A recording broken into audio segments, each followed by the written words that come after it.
I'm Ethan. I was a history grad student until I woke up in Great Liang. Now I'm a poor scholar who can't even afford a meal. Talk about a brutal start.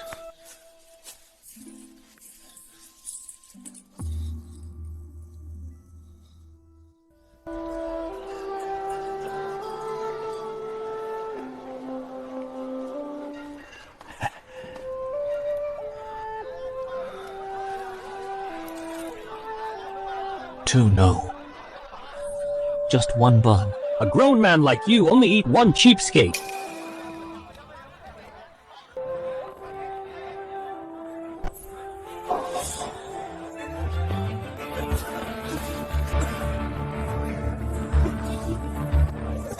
Poor scholar!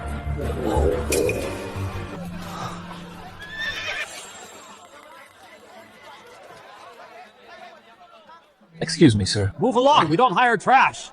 Get lost, we don't need dead weight. You can't carry or lift anything. What good are you? We are not hiring! Get lost, we don't need dead weight. You can't carry or lift anything. A scholar really is useless. No one even wants to hire me. Am I really waiting to die? What a weirdo!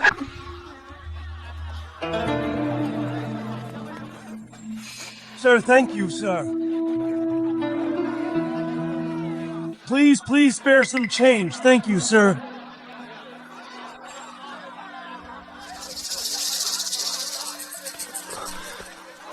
Who is that? Why is he giving you money? That's Samuel, the richest man, the greatest philanthropist. Back off, earn your own money.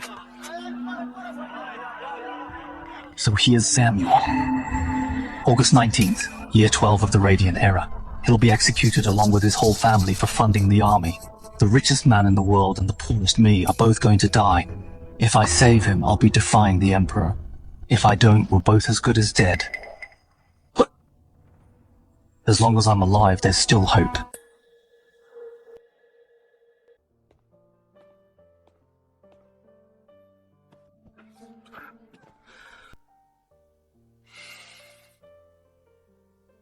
Stop right there. You there, scholar, what do you want? I am Ethan. I have urgent news for Mr. Samuel. My master is ill, no visitors. What I have to say concerns his entire family and everything he has built. Wait any longer and it'll be too late. He'll regret it forever. What nonsense, slandering the richest man in the empire? You know the price better than I do, guards! The charge of supplying the army comes tomorrow. Is that proof enough? How did he know about that? My master was only trying to show his loyalty. How is that a crime? Just another desperate scammer. Guards, throw this crazy scholar out of here! No need, I have said my piece. Mr. Samuel spent his whole life building his legacy, only to meet such an end. What a tragedy. Follow him from a distance. Find out where he lives and who he really is.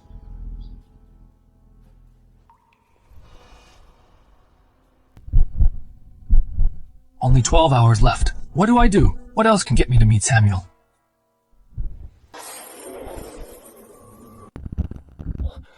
Glass.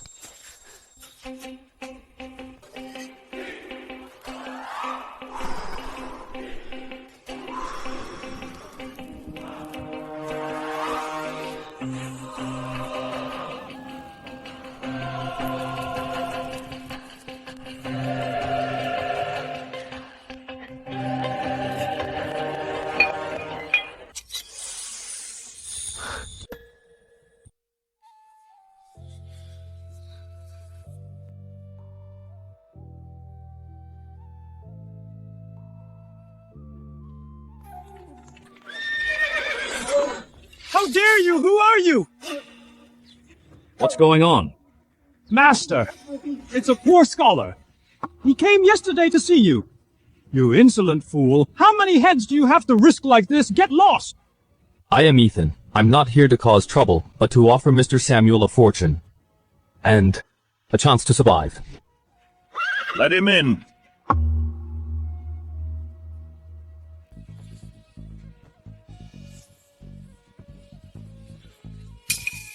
Mr. Samuel, it's called glass. This is a treasure. It's rougher than the cheapest glazed tile.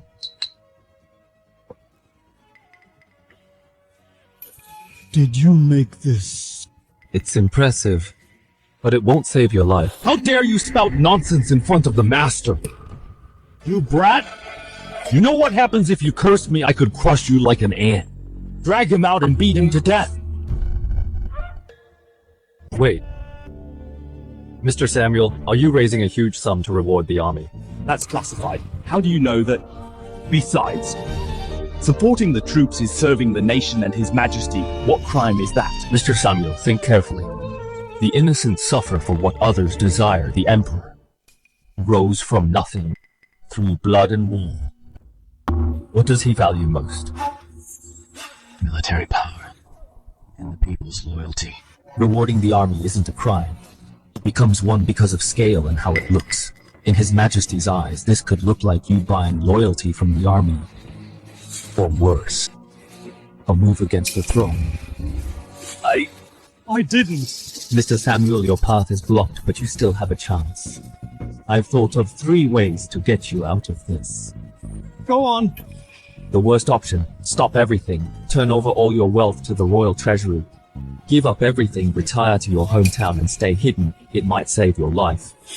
But my life's work will go to waste. The middle option, go ahead with the reward but change the name. Do it in the Crown Prince's name. You pay and he takes the credit. That way it becomes royal charity. Nothing to do with you.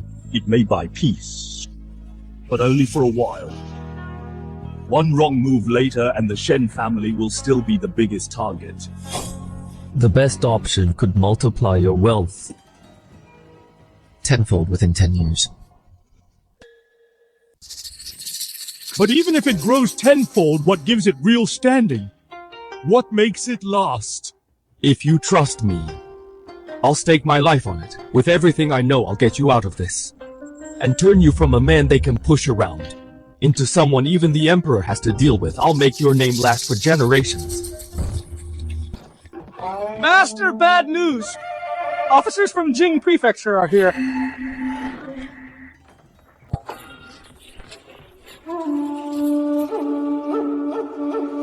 What brings you here, officers? By order of the prefect, we're here to bring in a scholar named Ethan for questioning. He is my guest. What has he done? Someone reported him for spreading rumors and stirring trouble at your door. Officer, shouldn't there be a warrant? May I take a look at it? I've been on duty for years and I've never met a suspect asking for a warrant. Poor scholar, can you even read it? Listen, what I say is the prefect's order, and that is the law. Keep babbling and you'll get 20 lashes. You are abusing your power.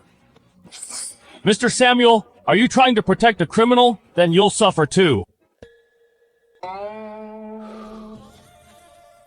I may not be much, but I know the law. You said the prefect's word is the law, right? Then I'd better see that warrant myself to learn how the prefect's law differs from the law of Great Liang. You...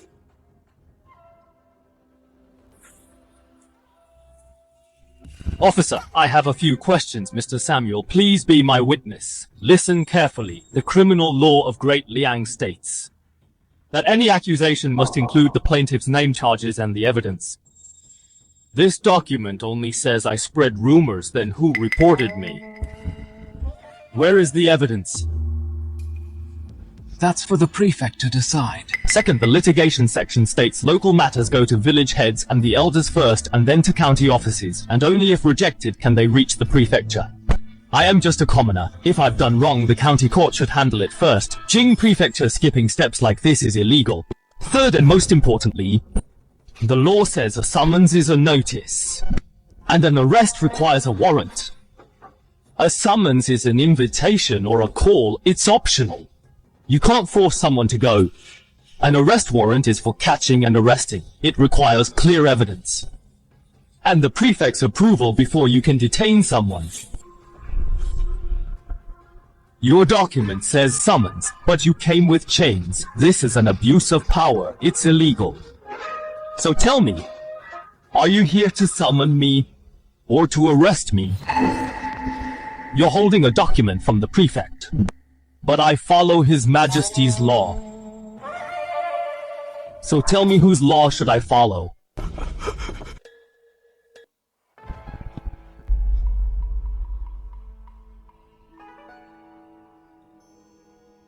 Please inform the prefect to summon or arrest anyone. He must follow the laws of Great Liang. Otherwise, I don't mind visiting the censorate to ask the imperial censors whether it is the prefect who rules Jing City or the laws of Great Liang. I wouldn't dare! I wouldn't dare!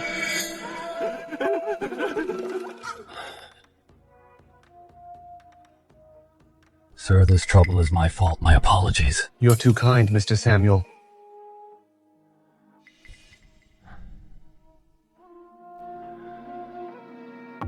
I didn't recognize your brilliance. I almost missed a master like you. Please save me. Save my entire family. Mr. Samuel, please stand up. We're in the same boat now. No need to be so formal.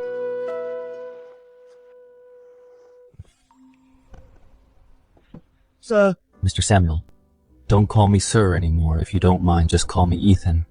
How could I do that? Why not? We're talking business now. A big deal involving our very lives. Business doesn't need such formalities. Fine, the best strategy. I'm all ears. The best strategy is just one word. Offer. Offer! Yes, offer. The money you meant for the army, every single cent, offer it all to the court, to His Majesty offer. Ethan, my young friend, how is this better than a bad move? It is night and day. What does His Majesty want most, and what does he fear most? What he wants is a strong and prosperous country, a mighty army that can conquer new lands. And what he fears is powerful generals abusing their military power, is merchants of immense wealth harboring ill intentions. So, my funding the army crossed His Majesty's red line. What you call loyalty, he sees as ambition. But what if there is another way? We could say Samuel is grateful for the Emperor's grace and cannot bear to see the soldiers' hardships. Nor does he want the court to worry about military costs. Thus he voluntarily donates his entire fortune to establish a new department. The Armaments Bureau. The Armaments Bureau. Exactly. One that doesn't lead troops nor goes to war, but is dedicated to Great Liang for developing new military equipment. We will create the world's sharpest blades, strongest armor, and most powerful cannons. We will manufacture weapons and munitions. For instance, this material. If crafted with fine technique and made as clear as crystal, it can be used for telescopes, allowing scouts to see miles away. It would be a vital national asset. Another example. Use the money to hire the finest craftsmen to improve iron smelting and to build larger, stronger ocean-going treasure ships. Then Great Liang Navy will surely dominate the seas. Brilliant, truly brilliant. It's just that this way the wealth my family built for generations would be completely drained. Mr. Samuel, you still don't understand. Money is like flowing water. Kept in your own pond, it will eventually stagnate and attract pests. Only by letting it flow into the river and into the sea can it remain fresh and flow forever, nurturing a true dragon that no one can take away. Once the Armaments Bureau is established, besides you, who provides funding and knows the trade, who else could manage it, the Emperor will grant you the title of Imperial Merchant. All the skilled craftsmen, rare timber mines, and ironworks will all be at your disposal. Great Liang Imperial Merchant. Once we have strong ships and guns and an invincible navy, we can lift the sea ban, we can sail out onto the endless ocean to find the legendary land of gold and the Isle of Spices. Exactly. Opening the seas for trade will bring a constant flow of eternal wealth. Ethan! No, sir, we'll do exactly as you say. From now on, the Shen family will follow your every lead. All our fortune is at your disposal. For now, we have a fatal problem. Today's bailiffs were sent by Prefect Charles, and this Charles is a protege of Chancellor Henry. Snubbing him is like slapping Mr. Henry's face. How will our grand plan bypass the Jing Prefecture, the 6 ministries, the Secretariat, and all these hurdles to reach the Emperor's ears? Henry is incredibly powerful. We can't go head-to-head with him. Get down, don't move! Mr. Samuel, I hope you've been well. I wonder why Your Excellency has brought troops here in person. If the Shen family has done wrong, it should be handled by the state law. Why such force? State law. I am here today precisely to enforce state law. Samuel, you've been reported for hoarding weapons with intent to rebel. I'm here by decree to seize everything with witnesses and evidence ready. What more do you have to say? Search! There's a move! Samuel, you have too much money, so much that the Emperor and Mr. Henry can't even sleep. Arrest the entire Shen family. Throw them into the Imperial prison. All assets are to be seized. Anyone who resists, kill them on sight, kid. You know state law quite well, huh? Too bad. This city is my territory. I am the law. Once you're in the dungeon, I hope your bones are as tough as your mouth. Mr. Charles, have you ever wondered how these things got in here and how they were found? Stop being cryptic. You're just stalling. I'm not falling for it. Take him away. How do you know who actually set the stage for this play? Who is the lamb to the slaughter?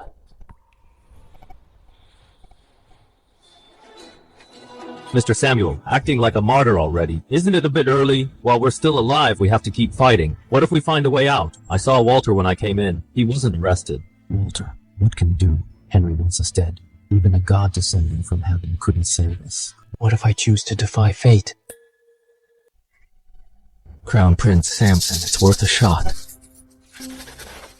But I have no ties to the Eastern Palace. I sent Walter to handle it. I am betting on 3 things. First, Walter's loyalty to you. Loyalty heaven and earth can bear witness. He hasn't been jailed, I bet, right? The crime of funding the army is set for tomorrow. Is this news? Weighty enough. There are government spies there. Did you see them? It's a plan to lure the snake out. After you read this, you can judge for yourself. So, you had Walter hide weapons in the manor. Then you tipped off Charles. That was his pledge of allegiance. Exactly. Only someone like Walter could make Charles believe the evidence is real. Meanwhile, it also protects Walter and keeps our options open. But we are stuck in prison if we can't get out. Even without the treason charge, won't Charles and Henry find another excuse? We exposed ourselves to go to jail to find life through certain death. In this way, we cut out the thorn of funding army and Emperor's mind.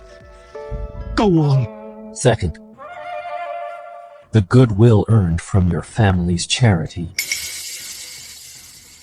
I had Walter find Blind Tom, the storyteller in the south, to deliver a token and a message to the Eastern Palace. Blind Tom! How could he enter the palace? That's a restricted area. Not even a fly can get in, let alone a blind storyteller. He's an old soldier who rebelled with his majesty in Hao Prefecture years ago. The eunuchs who buy palace supplies love drinking with him and hearing stories about his majesty. Passing a message is impossible for others, but for him it's just a few jars of wine and some roast chickens. What about the third? Third, Mr. Samson truly cares for the realm. For the sake of the country, he would give us a chance.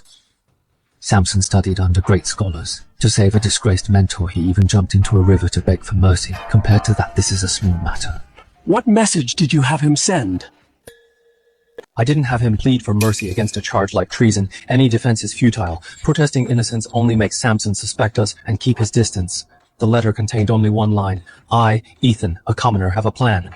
To make our navy the best in the world, sail the 4 seas and expand our territory. And that thing is a diagram I drew from memory. Look at the sketch, the keel of this new warship.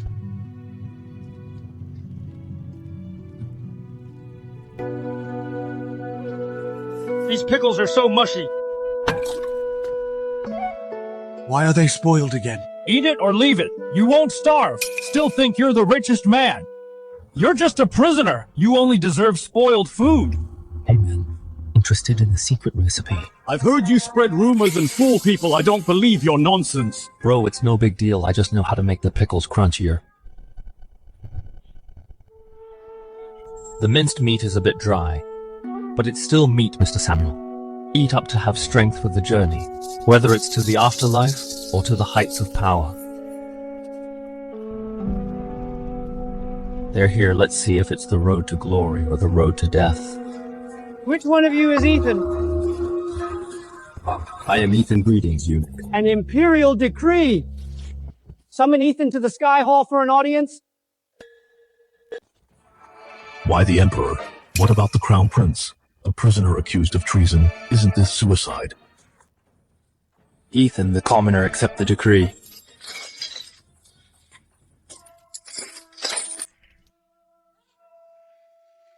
Put on these clothes. Follow me.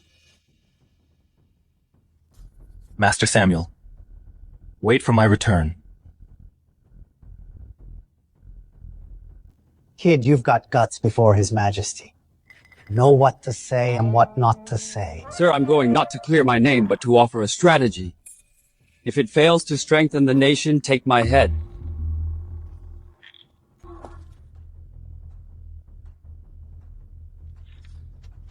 So you're the one offering a strategy, Ethan. Ethan, the commoner. Greetings, Your Majesty. Lift your head. Tell me, Samuel hid weapons intending to rebel caught red-handed. As his aide, do you plead guilty? Your Majesty, Samuel has no intent to rebel. I'm also innocent of any crime. How dare you, Your Majesty? He is deceiving the public with lies. The weapons found at Samuel's manor are all military grade. The evidence is irrefutable. Please issue a decree, Your Majesty, to execute this man and Samuel together as a warning to others. We concur, Your Majesty. Your Majesty, right and wrong is not determined by words but by physical evidence. What evidence do you have? Once this is shown, whether Samuel is a traitor and whether I am guilty, Your Majesty will be the judge. More importantly is that this can help our Great Liang open up vast sea borders. Bring it forward. Thank you, Your Majesty.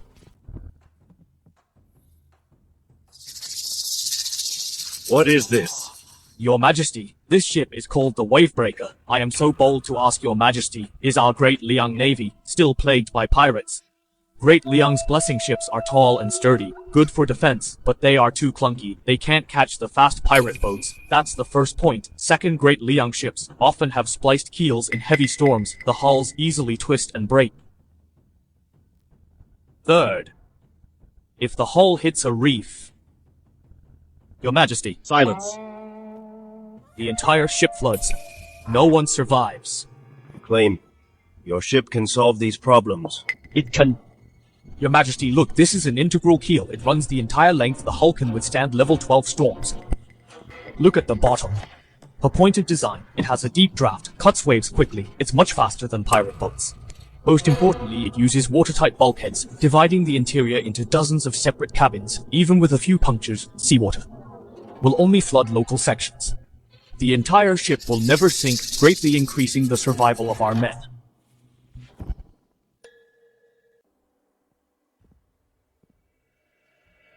This vessel, was it really funded by Samuel and designed by you? Your Majesty, it was.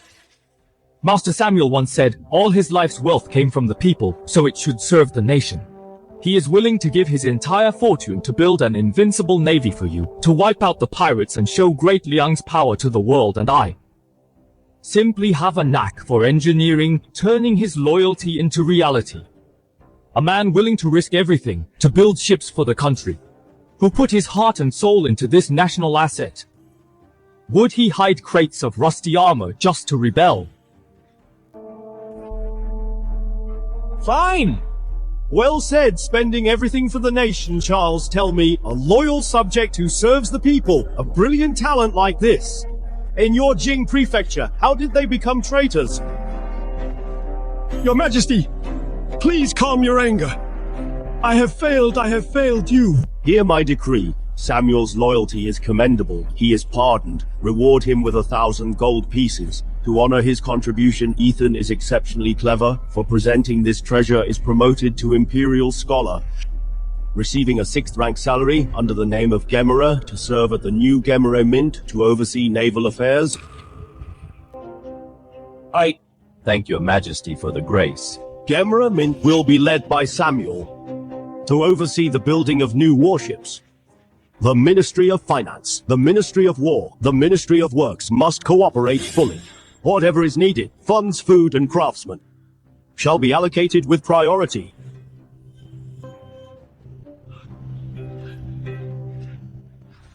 What a fine ship, the Wavebreaker.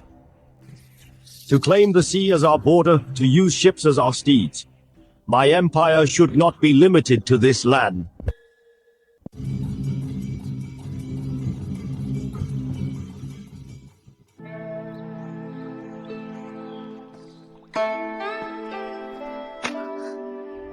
My apologies, sir. I didn't mean to. It's fine, you may go. No one saw. No one will blame you. He wasn't even angry. Didn't even look at me. He's quite an upright man. Ethan! What is it, Samuel? A gift from the Minister of War Premium Wild Ginseng. This is from the Vice Minister of Finance. He heard the Gemera Mint was founded and sent 2,000 taels of silver for official expenses and... The heavier the gift list, the thinner the sincerity. Keep the silver, return the ginseng. Tell them we appreciate the gesture, but the Gemera Mint serves the state. We cannot accept such lavish gifts. Why they mean well. If we turn them away, won't we offend them? Samuel, politics is not like business. In business, it's about profit and trade. In politics, it's about power and survival. Those giving gifts today might be the ones stabbing us in the back tomorrow. The sign is up. The stage is set. Now time for real business. Shipyard selection. Hiring craftsmen. Procuring materials. These are our foundations. We must start immediately. Don't worry, it's all arranged.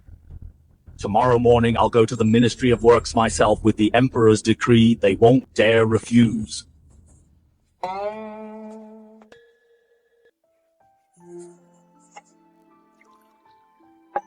Can you understand this? No, I just find it interesting. These are shipyard blueprints. If you're interested, you can learn to design them yourself. You're willing to teach me, sir. A woman. A maid. What's wrong with being a woman or a maid, as long as you're willing to learn?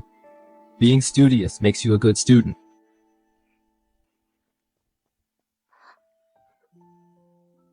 Is this concept too ahead of its time? Hit a wall. More than that, it's absolutely outrageous. That Director Lucas of the Ministry of Works is a master at passing the buck. Mr. Samuel, you may not know this premium hemlock wood is for building frontier fortresses. Border defense cannot be delayed. Tung oil. Unfortunately, it was shipped to East Region yesterday to maintain naval warships. I slammed the Imperial decree on his desk. Guess what he said? He said, a decree is a decree, but rules are rules.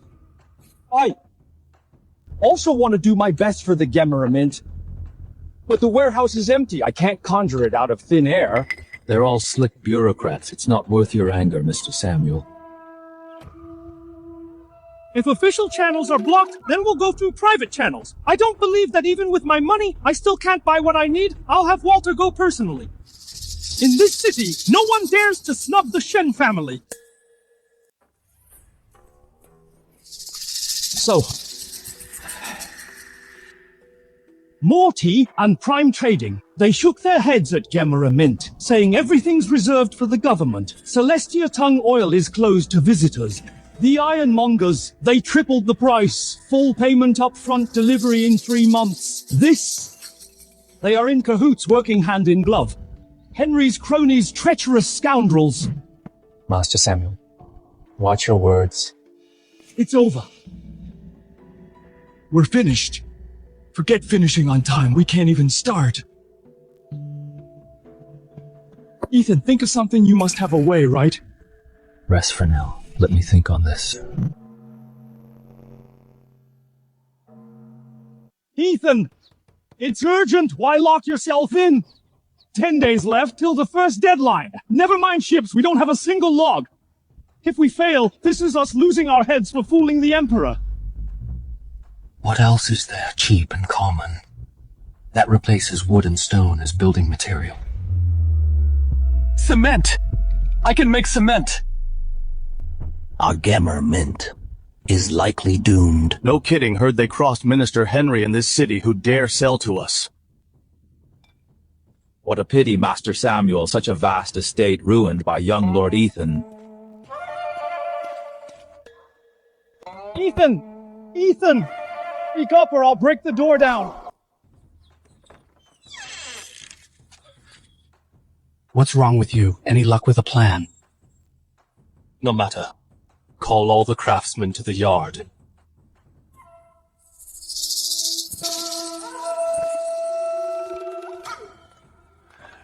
I've called you here to witness something. From today on, our Gemera Mint will use this to build the shipyard.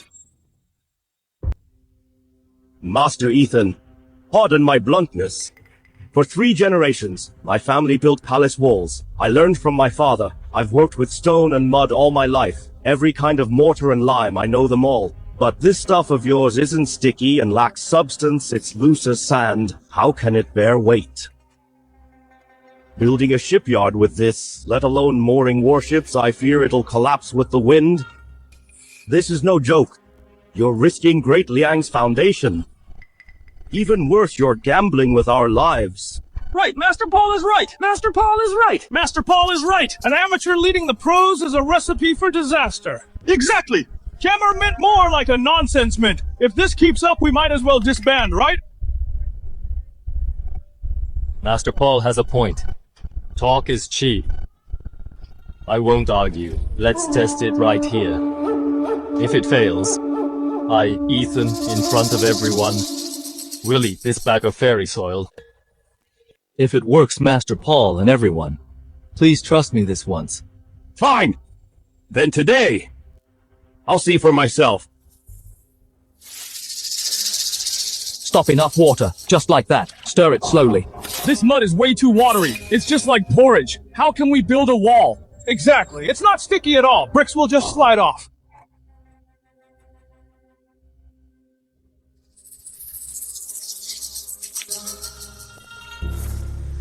We'll see in 2 hours.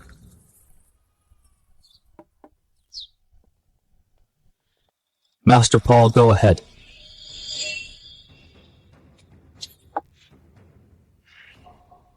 Again! Master Paul, let me try! My goodness, is this a wall? This is harder than a damn iron plate!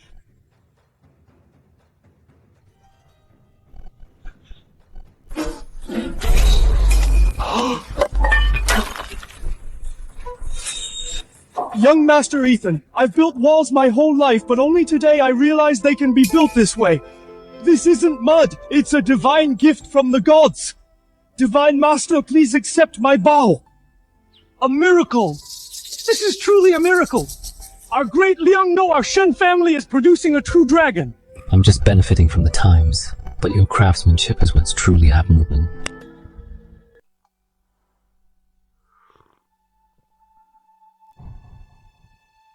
My Lord Gemmer Mint used that magic soil. They poured the foundation in 1 day. At this rate, within half a month the stone dock will be finished. They say that stuff is harder than green stone. Sorcery to delude the masses. Mere grandstanding. Investigate it. I want to see what tricks he's playing. By my lord, this was made from that magic soil.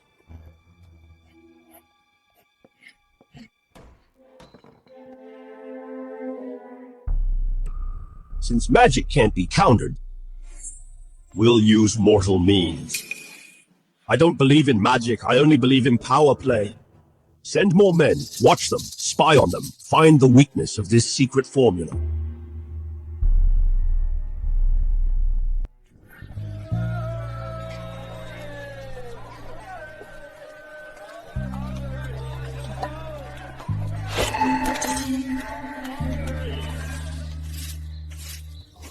Master, this is the design I drew based on your teaching.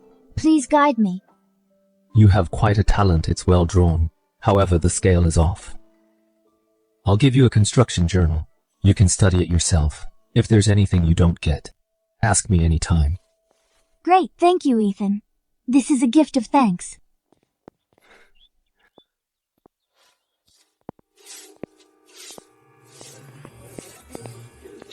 Samuel, though this cement method is good, it has a major flaw.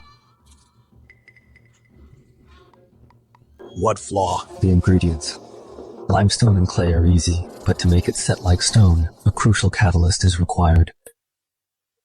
Copperus, what is it? I've been in business all my life, but I've never heard of it. This is an associated mineral grayish-blue in color. It looks ordinary, but it's the key to turning stone into gold. When firing cement, grind it into powder and mix it in a specific ratio for it to work. If it's off by even a fraction, all the effort will be in vain and the god soil will be just a pile of waste. I've checked the minerals in Jing Prefecture. The yield of copperas is extremely low. Only these few barren hills produce it occasionally. Our stock is almost gone now. If we don't restock soon within 10 days, the Gemera Mint will have to stop production. What should we do then? I'll send men right away to buy up all the copper of stone in those hills. That's the only way. Remember, not a word of this to anyone. It's the lifeblood of the Gemera Mint. If anyone finds out, the consequences will be disastrous. I understand. I understand. Out, out, out! That's quite a courtyard sweep. Get lost now!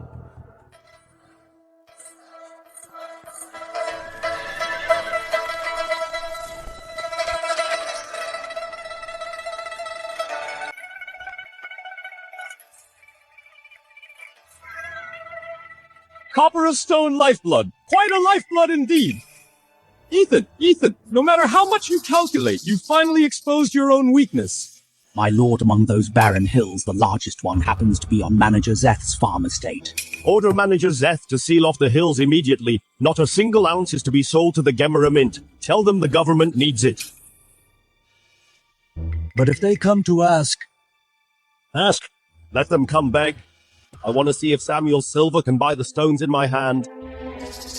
Go tell Chancellor Henry, tell him the fish is already in the net. Ethan, that copperas, is it for real? Master Samuel, there's no such thing. The so-called copperas is just a common pebble. I just gave it a name and made up a story. But what if they test it? They won't. Because they trust their own intel too much and they overestimate themselves. To them, this is my Achilles heel. They'll only think of how to use it against me instead of verifying it. Greed makes people foolish, and foolish enemies are easiest to handle.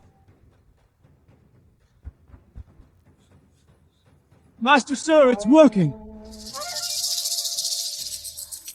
Zeth's carriage from Jing Prefecture has left the city, heading for the suburban mines. Master, the best way to handle a hungry wolf isn't with a stick. It's to poison a piece of meat and wait for it to pounce.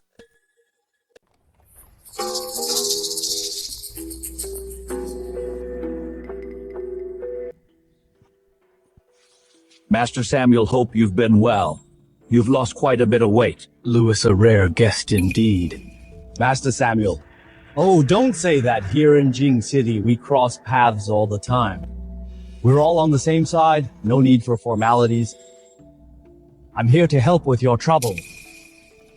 Everything is in short supply in Jing City, especially what you need. The copperas, it's more precious than gold. My master went to great lengths at the official mines to set some aside for you. You've gone too far! Gemera Mint serves His Majesty for you to actually extort me like this! We'll file an appeal with the Emperor to see His Majesty in person! Master Samuel, don't put it that way. Lord Zeth is taking a massive risk for you. These stones were taken from the armory. If the Ministry of War finds out, he'll lose his head. This price is for the stones and my master's life. Tell me, is it expensive? Go ahead and appeal then. Tell His Majesty, without our catalyst, the divine soil is useless. Do you think His Majesty will punish us? Will punish you for deceiving the throne?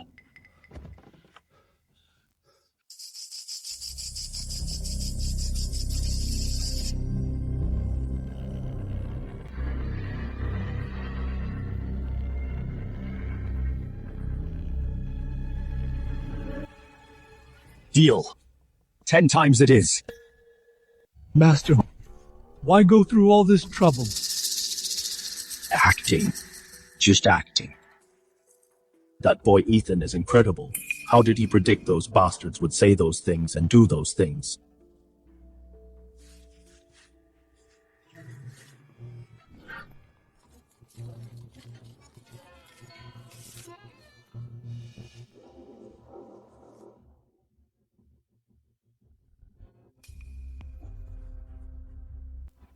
Scholar Ethan entered the palace in white robes, presenting the treasure ship, outsmarting the traitors good. September 3rd noon. Steward Lewis's carriage left the manor, heading to Grace Restaurant in the west left at 1:15 p.m. September 3rd, 12:45 p.m. Gamera Mint manager Zane's carriage arrived at Grace Restaurant. September 5th, 4 p.m. Officer Zeth's convoy left the city. 12 cards. Destination: Waste Quarry on the outskirts. Officer Zeth. On the 6th at 8 a.m. Gamera Mint received 10,000 taels of silver handed over at West Quarry. Ethan, we don't need to know what they said. We don't need to know what wolves say in their plot. We only need to know when and where they ate the sheep. That's enough. Hey, yo! Hey, yo! Hey, yo! Hey!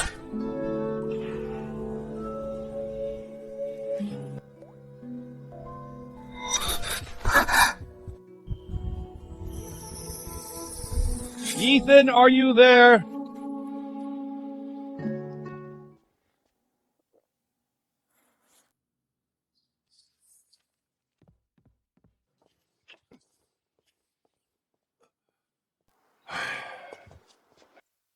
Master Samuel, did something happen at the site? Ethan, I have a favor to ask. This concerns our family's legacy and our bloodline. If you refuse, I will stay on my knees. Please speak, Master Samuel. I want to give my daughter Laura to you in marriage, Ethan. Don't misunderstand. This move is not to trap you through marriage. I am seeking for our family a true path to survival. We seem to be the wealthiest, but in reality, we are just a fat sheep for the crown. I was foolish before, thinking money could buy peace. Meeting you changed that money. Is the most unreliable thing. You are the world's greatest treasure. Your vision can change the world. Only in your hands can we turn from a helpless sheep into a soaring dragon. But my heart is already taken. What? The maids in the manor are getting out of hand. How dare they eavesdrop on our conversation? I must have Walter teach them a lesson. It is not her fault. I told her she could see me any time. Unless you like this maid? That is easy then. Take her as a concubine. Just bring her into your quarters. No. The wife I marry must be someone I truly love. Regardless of whether she is a maid or a lady. Mr. Samuel, do you understand? I was being too forward. With your talent, high office would be an easy feat. What kind of noble lady could you not marry? But I still promise you, as long as you agree, Shen Manor and Gemma Mint will all be yours.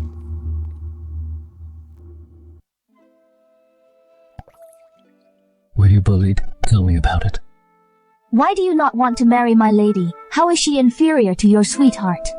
Although I have never met her, I have heard she is the most talented in Jing Prefecture and exceptionally beautiful. Then why do you refuse? Is she even prettier than my lady? Yes, she is the most beautiful in my heart.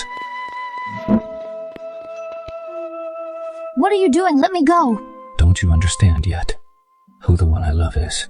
You, me. I'm just a maid. Besides, you don't even know my name. I know you are gifted You catch on quickly. I know you speak up for justice, as brave as any man. I know you have a brilliant and pure soul that is more important than anything. Won't you ask my name or where I live? When you are ready to speak, you will naturally tell me. My name is Laura Master Ethan, remember it well.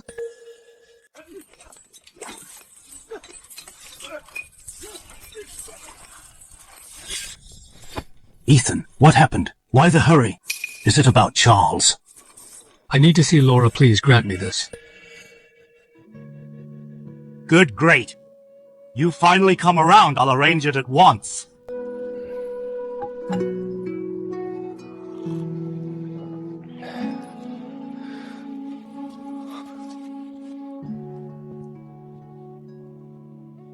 Laura, greetings, Mr. Ethan. Blessings, Father. Ethan, greetings, Ms. Laura. Mr. Ethan, I have a question. I hope you can enlighten me. Please go ahead. I've heard the cement you created is as strong as stone and sets in a day with such a marvel. Why was the Gemmer Mint dock not cast as a single piece but in sections instead, then joined together? Isn't that a waste of time and effort? So redundant. It seems your father has told you plenty about the Gemmer Mint. Though she's a woman, she's well-read and second to no man.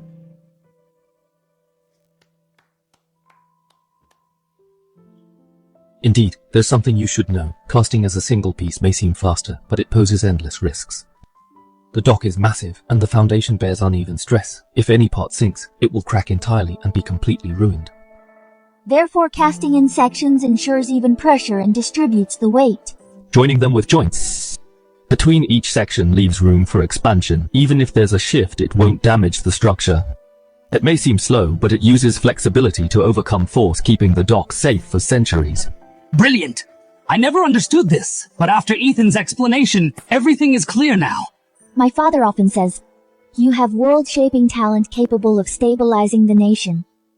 But I feel that what you hold in your heart is something greater than this world, the vast sea and stars.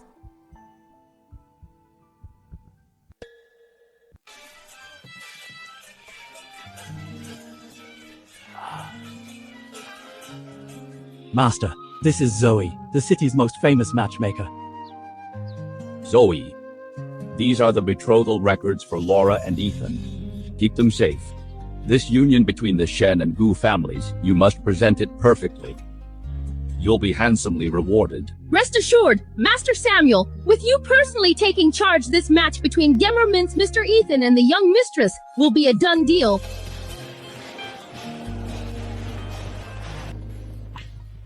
Have you heard Mr. Ethan is marrying the tycoon's daughter?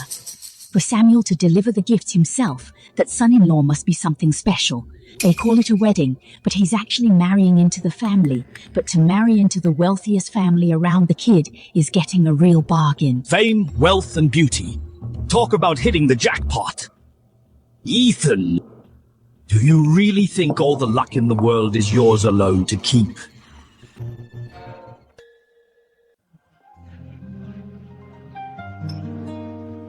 The auspicious hour has arrived!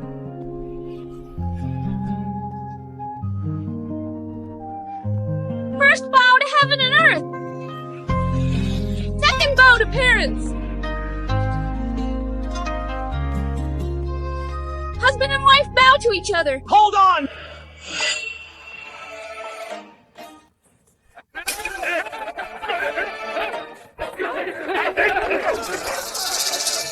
You Ethan! You ungrateful scumbag! How dare you get married here!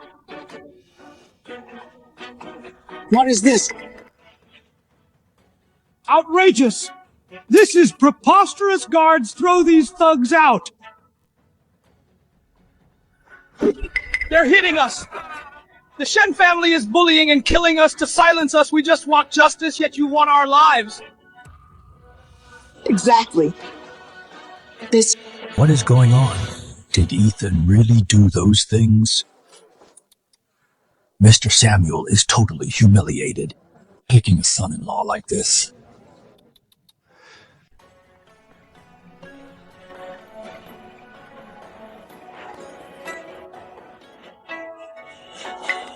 You gigolo! You seduced my sister and stole our money just to climb the ladder with the Shen family! Today, if you don't give me an explanation, I'll kill myself at the gate of Shen Manor!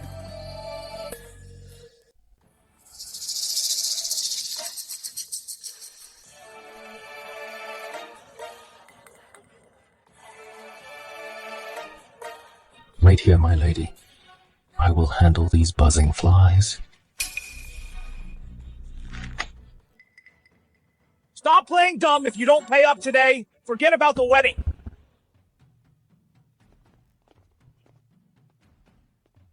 So Gemmer Mint guards are here. Your orders, sir.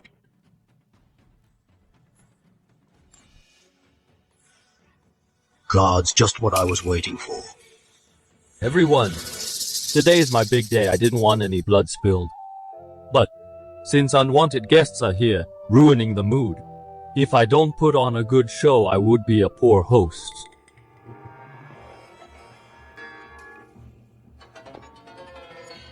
What do you want?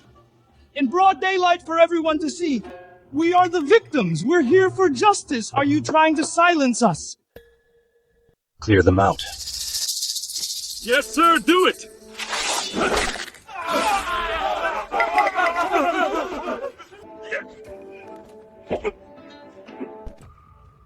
Today is my master's big day. You gutter trash. How dare you show your faces here in your next life? Try to be born better.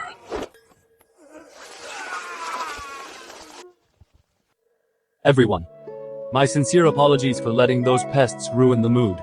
Please forgive the disturbance. The auspicious hour hasn't passed. Let's continue. Yes, yes! Bow to each other! Lord Charles, thank you for coming today. A toast to you.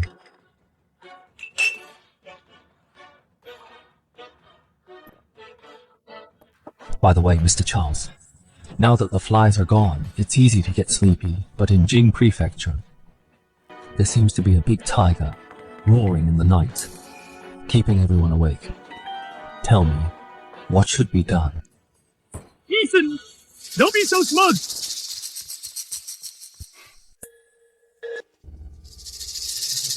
Your Majesty, I have a petition. Granted. I wish to impeach the Imperial attendant Ethan. Though he was rewarded for his gift, he is now arrogant and reckless. He flouts the law. Yesterday, at his wedding, some commoners came regarding an old dispute. Instead of mediating, he let his thugs attack them. The thugs severely injured them. Several unarmed citizens had their limbs broken and were left in the streets. Forming a private militia and harming the people, how is he any different from a traitorous rebel? I suspect the Gemmer Mint is actually a secret armory and a den for outlaws. I urge your Majesty to investigate and imprison Ethan to uphold the law and appease the people. We concur. Your Majesty, regarding what Lord Charles said, I admit to it. I disturbed the guests yesterday and shamed the court. I willingly accept punishment. But I also have a petition. It concerns the national treasury, the laws of the land, and most importantly, the safety of the nation. Your Majesty, those who crashed my wedding did so for a personal grudge. But those bleeding the country dry today are national traitors. Personal grudges can wait, but traitors must be purged first. Utter nonsense! You are clearly misleading everyone. Whether I am misleading everyone is for your Majesty to decide. Please allow me to present a gift. Once presented, who is loyal and who is a traitor will be clear to your Majesty. Bring it forth. Your Majesty, since the founding of the Gemmer Mint, these are the purchase records for copperas. In the 12th year, on September 3rd, Manager Zane of Gemmer Mint at the Grace Restaurant in the City West with the Ministry of Works Director Stuart Lewis, who works for Zeth, discussed the purchase of copperas. At 4 p.m. on September 5th, Director Zeth's convoy from the West Mountain Quarry transported 12 carts of copperas.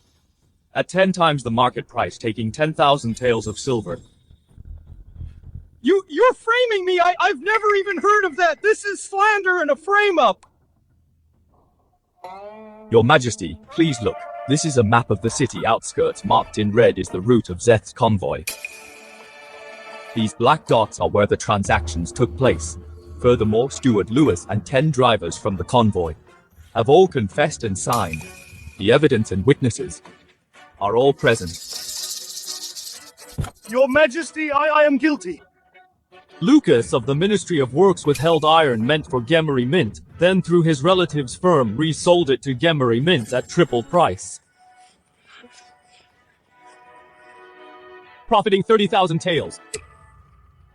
Zach of the Revenue Ministry withheld salaries and ran illegal lending schemes. Your Majesty, these vermin dare to be so blatant in embezzling the treasury.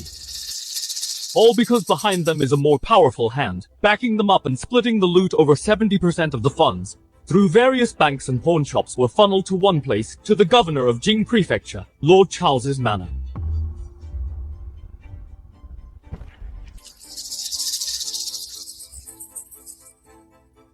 Good! What a governor of Jing Prefecture, what a high official of mine right under my nose. Is this how you all serve as officials?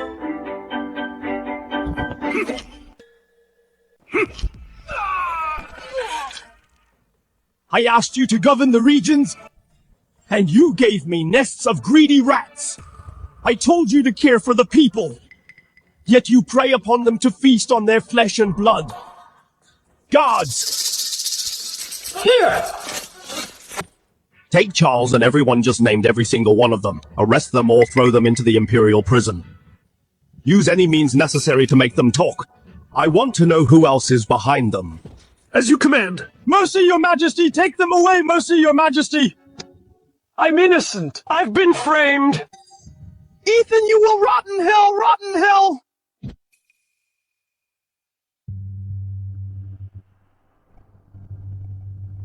Mark. Yes, sir. Take your men now. Seize all the traitors' assets. Every single cent account for it. All I want to see over these years. Exactly how much from our Great Liang they have carved out. As you command. Young master, I fear we've stirred up even bigger trouble. Chancellor Henry, no.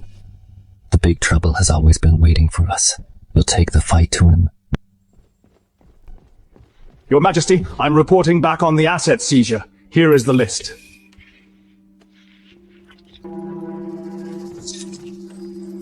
A prefect of Jing Prefecture embezzled this much. They aren't serving as officials. They're destroying the foundation of Liang, sucking the blood of my people. Please calm down, Your Majesty. Well done, Ethan. Show me an even bigger storm.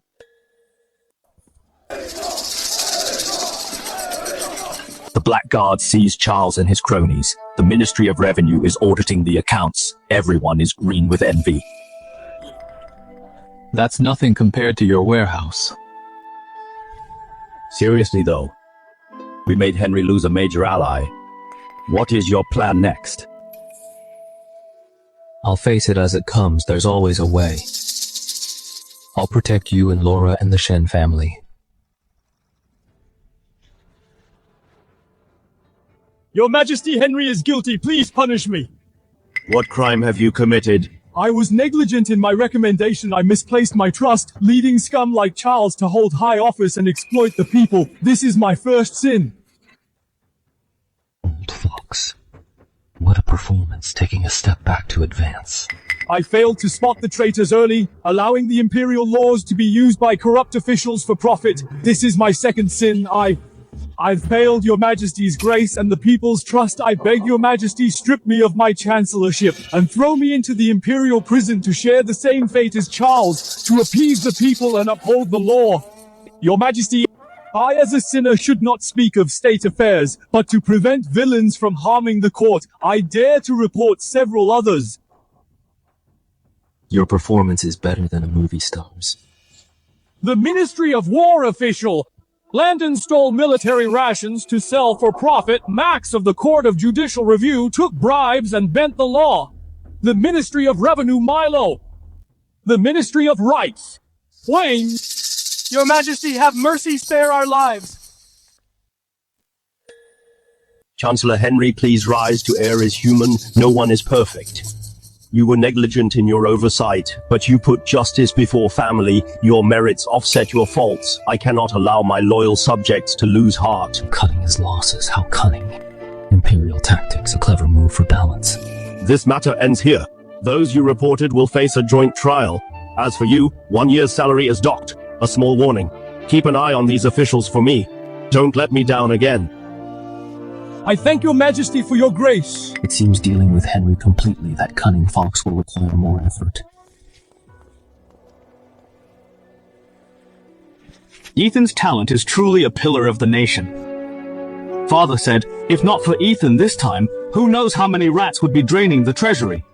This is a top merit. By mandate of heaven, the Emperor decrees Imperial attendant Ethan Brave and Wise rooting out traitors, great service rendered awarded 1,000 gold taels, and 100 rolls of silk ordered as overseer of Gemery Mint to lead all affairs. Gemery Mint is vital to the state, benefiting the nation and people. Titled Royal Merchant, managing all maritime trade, allowed a private fleet to recruit soldiers. No more than 500 all Gemery Mint products are royal tributes exempt from all taxes by imperial decree. Your servant. Ethan thanks your majesty for your grace. Ethan. A meteoric rise with a bright future ahead. Master Samuel, treat him well. The Shen family shall receive great honor. Father once said Samuel is a natural at business, but as a man, he lacks a bit of shrewdness. Thanks for the advice, Your Highness. Samuel will take it to heart for Gemery Mint, and for our Liang dynasty, I will give my all until my dying breath.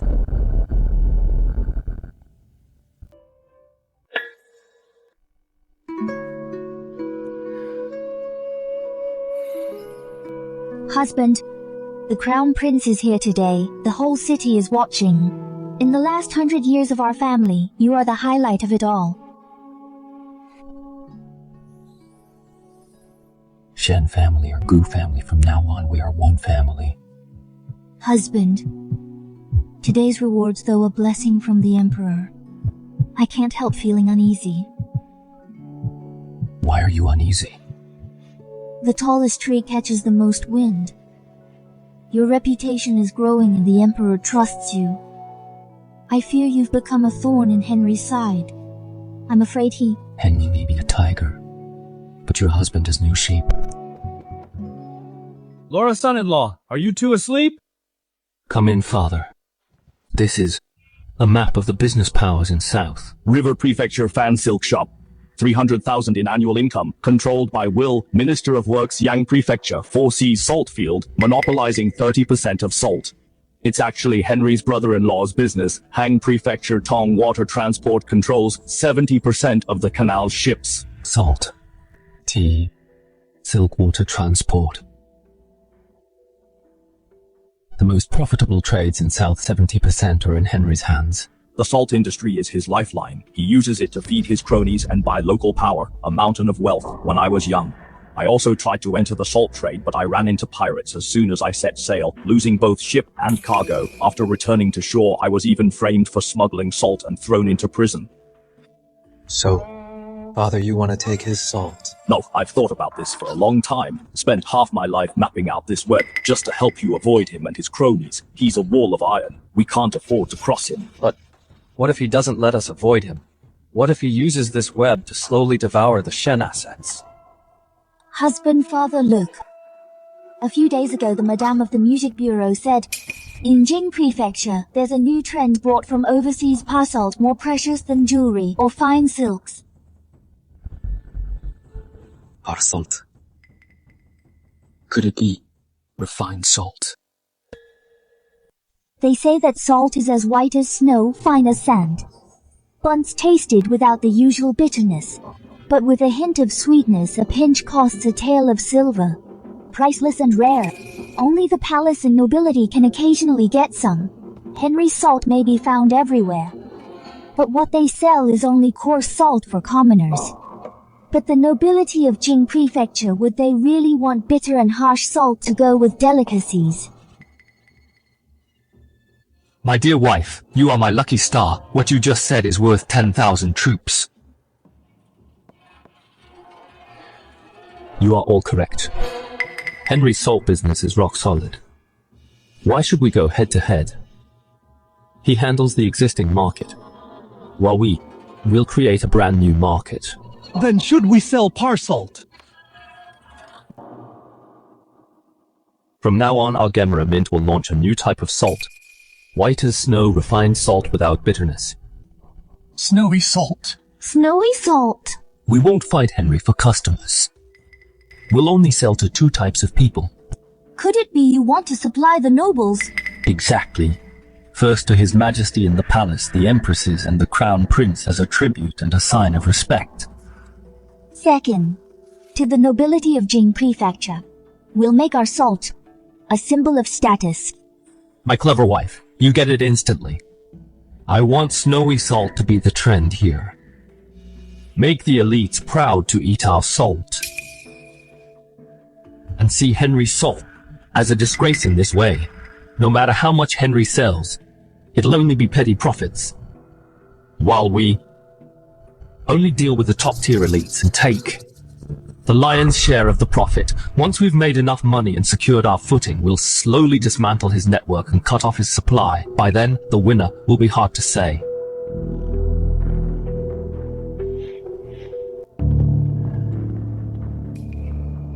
My dear son-in-law, it's a brilliant plan. But there's one major obstacle.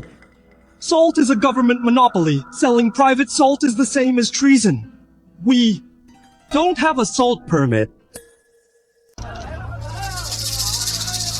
Open! Show it! 1236, small Mr. Quaid. Much obliged, you owe the casino 200,000 taels. It's time to pay up. Gone. All gone. I heard this Mr. Ethan has won a full 300,000 taels.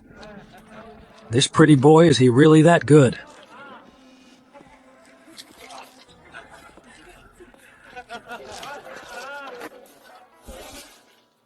Mr. Quaid, sorry for your loss.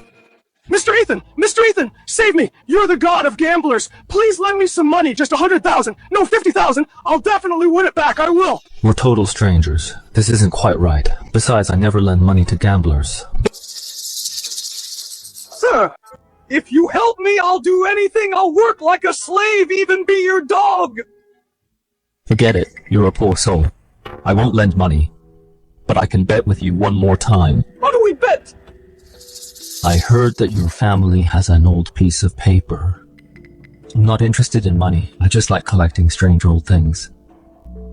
How about this? I'll put up 200,000 taels to bet against that paper of yours. If you win, take the money. If you lose, that paper is mine. What do you say? Which paper did you mean, sir? I think it's a permit related to your family's salt business. I heard the seal is quite unique, so I want to play with it. The salt permit. All right, it's settled. I brought it. What are we betting? Boss, let me borrow your dice cup. Let's skip the fancy stuff. Just one round. Highest roll wins. How about it? Deal. High it must be high! Mr. Quaid, after you. 17 points, I win, I won 17 points, let's see you beat that! Are you sure you won? No, impossible! How is it a triple 18 points? A tip for you. Didn't your father teach you that some things are your family legacy and must never be gambled away?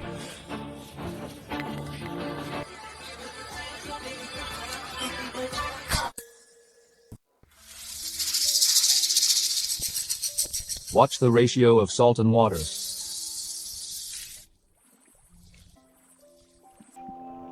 What a waste! Perfectly good salt turned into water again.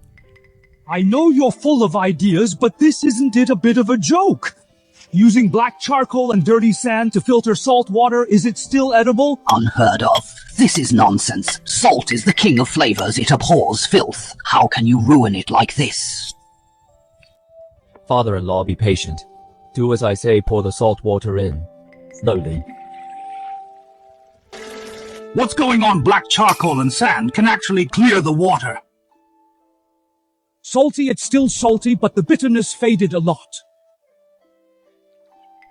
Those burnt plant ashes, take some, dissolve them in water. The clear ash water, pour it into this salt water. What, young master? Absolutely not! I've made salt my whole life. Never heard of such an unorthodox method. If salt water touches such filth, even gods can't save it. Yes, young master, think twice! Father-in-law, do you trust me? Trust him! All of you get up! Didn't you hear my son-in-law do exactly as he says? If anything goes wrong, I will take full responsibility.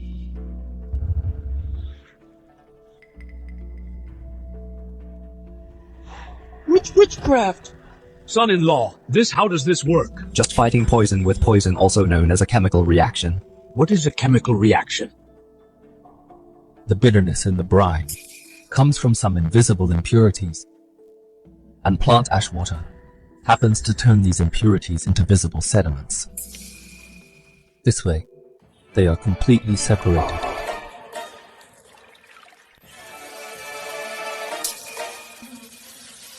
I have made salt my whole life. Only today did I see real salt. I, Samuel, have dominated the business world my whole life. Thought I had seen all the treasures in the world.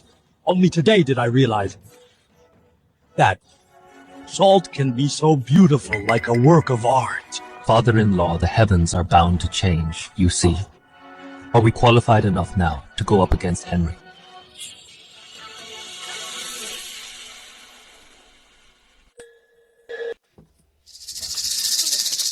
Royal tribute is Samuel out of his mind, putting the word royal on his goods. Does he have a death wish? A few days ago, he took in a new son-in-law. Must have messed with his head. Salt is salt. How fancy can it get? Just wait and see. If the Shen family doesn't take a hard fall, I'll eat my hat. The salt business is a dangerous trade, not something an amateur can touch. Everyone, today our shop opens, but we aren't selling anything. First I'll show you all something extraordinary.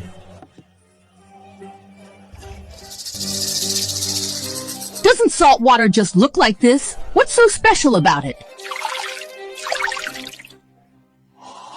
Good heavens, salt can be this clean. This is Gemerament newly developed snow salt. It has gained His Majesty's approval and is listed as a royal tribute for our opening today. To let everyone in this city have a taste, it is specially approved for public sale. The price, compared to premium green salt, is only 30% higher. With this quality, only 30% more. It would sell even at triple the price. However, the crafting process is complex, so production is limited. Today, the 3 Shen family salt shops will only supply 300 pounds. Based on household registry, each family can only buy 1 pound while supplies last. Don't be fooled, everyone! This salt is as white as lime powder. It must be poisonous. Eating it will kill you. Exactly, that's right. The Shens are money-hungry maniacs playing games with our lives. Make way.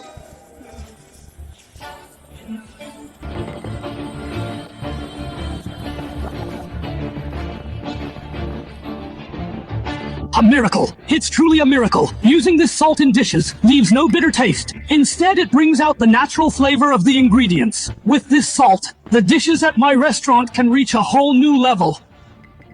My restaurant starting today will only use snow salt. No matter how much there is, we'll buy it all. Same goes for mine.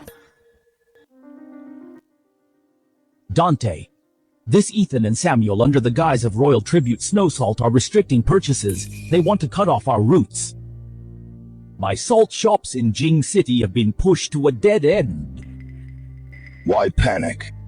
Jing City is too small after all. He can make some waves but can't overturn the South. Pass my orders. From tomorrow on, all salt pans in the south. Halt production. All water transport will be blocked. I want to see how long his little snow salt can sell. Without a salt source, let's see what he uses to feed Jing City and its giant appetite. Sorry, snow salt is sold out. It's been 3 days. It's been 3 days. Why is it out every time I come here? Don't you want to do business? Calm down. Come earlier another day. Another day, I think this royal tribute signboard will ruin you sooner or later. My boss heard snow salt is often out and told me to stock up early. Unfortunately, you're a step late. Today's stock is sold out. Let me tell you, in 7 days, if our restaurant doesn't get snow salt, you'll pay triple as per the contract. Understood. Take care.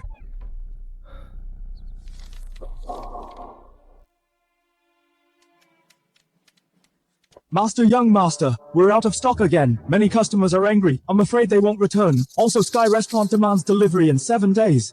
Don't panic. Once the stock arrives, production will catch up.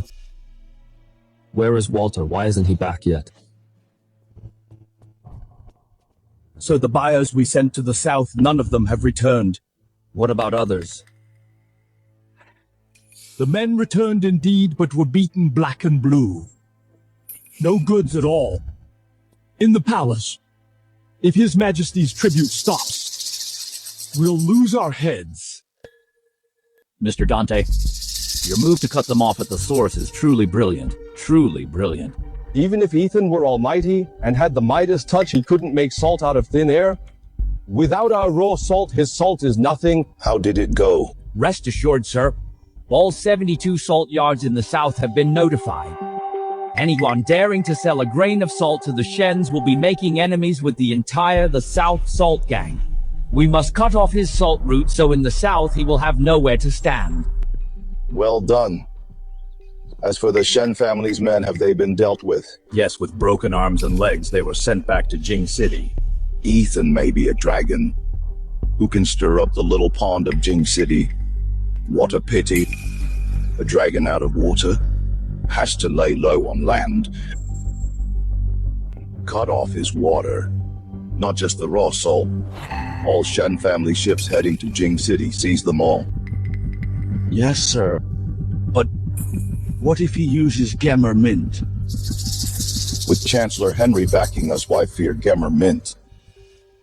I'll ensure the Shens not only fail at salt, but their proud Gemmer Mint will also turn into a bottomless pit once his funds dry up and credit goes bankrupt. He'll kneel and beg me for a bite to eat. It's over. It's all over now. Sir, the salt merchants are in cahoots. We offered 5 times the price, but they didn't even bat an eye. Frank from Yang Prefecture even threatened, if the Shen family's men dare go again, it won't just be broken legs, they'll be drowned in the river on sight. This is too much. Truly too much. Father, calm down. Calm down? How can I calm down? The workshops are halted, the craftsmen are idle, our daily expenses are pouring out like water. The shops can't sell a pound of salt and our reputation is ruined. This is tearing my heart out. Husband, are you out of ideas too? Who says I'm out of ideas? Father-in-law, dear, look at this. They blocked off the land. Why not get salt from the sea? No way. Absolutely not. Sea salt. It's not like I haven't tried. We'd have to enclose huge salt pans by the sea and rely on the sun to dry it out slowly. It takes too much time and effort. You might not even get salt in half a month. It's called mudflat sun drying. The master is right. Not to mention the low efficiency. Setting up salt pans is expensive, even if we manage to dry it. Sea salt is bitter and harsh. It has more impurities than green salt. It's completely inedible, let alone using it to make snow salt. Who said anything about using the sun? We won't dry it instead. We boil it. Boil? How much firewood would that require? Wouldn't it cost more than drying it? We'll buy or lease a fleet of ships. Then from nearby or the north to buy coal. On the ships we'll set up huge iron pots and coal stoves. The entire fleet will be a mobile salt boiling facility at sea. This could work. Coal burns longer than firewood. Deep sea water is cleaner and more concentrated. Once we boil it down to brine and ship it back to shore, that one ship of brine could yield so much snowflake salt, the efficiency would be 10 or 100 times that of sun drying. Henry can block the South's land routes, but can he block this boundless ocean? But, good son-in-law, how much will this cost? To buy ships, to buy coal, to hire people. It's practically burning money. What if it fails? There is no what if. Father-in-law. Do the math. We bypass the most expensive land costs, bypass Henry's salt pans and officials, and directly from the unclaimed sea, we take exactly what we want. Our costs are just the ship's coal and labor, but the profit comes from the entire Jing City, and even Great Liang's premium market. It's a huge gamble. If we win, we break free from Henry's control completely, like dragons returning to the sea. If we lose, at worst, I'll farm in the countryside with you. All right, I'll take the bet. Damn it, I've seen it all in my life. It's just burning silver. My Shen family might lack anything, but never silver. I give you all our assets. Go all out. They think blocking the rivers would leave us with no water. Little do they know our real source is this endless sea. If heaven denies me, I shall take it myself. It's been half a month in Jing City, that damn Shen snow salt shop, not a soul in sight. I heard that old geezer Samuel got sick from anxiety. Serves him right. A silk merchant dares to steal our business. Reckless fool. Dante is truly brilliant. Cutting them off at the source sent that kid Ethan back to square one. I heard Gemmer Mint's shipyard has halted out of money. Gentlemen, the Shen family's fall is only a matter of time. Now we need to discuss the Shen family's shops, staff, and the shares of Gemera Mint, how to divide them. Bad news, sir, is terrible news. Stop howling, is the sky falling? The sky is really falling. An urgent report from Jing City. Let them open, what's the big deal? But their snow salt is practically free.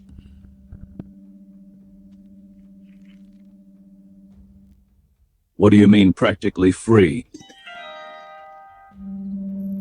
Their snow salt is only 30 coins a caddy. That's the price of our lowest grade green salt. Impossible! Absolutely impossible! Where did he get the salt? Even if you took that old man Samuel and boiled him, you couldn't boil out this much salt. It's a bluff! Report! The Shen family's 3 shops, within 2 hours, sold out of salt. Report the Shen family announced starting tomorrow, they'll open 10 more branches in Jing City with unlimited snow salt. Report Gemera Mint's fleet has returned dozens of ships fully loaded. Our spies at the port report what the ships carry is purely high concentration brine. Capital Times first issue is out. Extra. Latest expose. Behind every grain of salt you eat lies bloody profit. A pound of premium green salt has a true cost of no more than 20 coins, yet salt merchants sell it for 3 times, 4 times, even 5 times as much. Papers, get your papers, get your papers. The South Salt Merchant Alliance, through monopolies, has manipulated salt prices over the past few decades. From every one of our pockets, they took hard-earned money many times the cost. My God! These damn salt merchants making so much off us from a pound of salt! No wonder we work all year round, working ourselves to the bone and still scrimp on salt. Turns out all our money went straight to the hands of those heartless bastards. Boycott them! Boycott! Don't buy their salt! Don't be an accomplice! Don't be an accomplice! Dante, we are out of funds. Creditors are at the door. Please think of a way. Save us, Sir! Salt shops are closing! We have no way out! Get out! Samuel! Ethan! Chancellor Henry will eventually make you pay 100 times, 1,000 times over. Son-in-law, incredible, absolutely incredible. We are not selling salt, we are printing money. Husband, we won. This is just the beginning. The highest realm of business is not about maximizing profit. It's about making rules and winning hearts. He who wins the hearts of the people can conquer the world.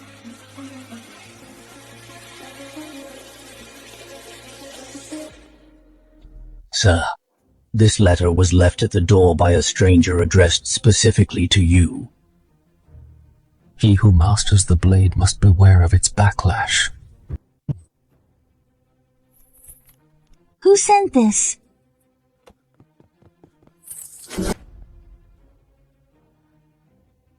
Father, what's wrong? LL. This is Earl, Leo's personal seal. Leo, the legendary seer who knows astronomy and geography, who sees 500 years into the past and 500 years into the future. Leo. Why would he write to you?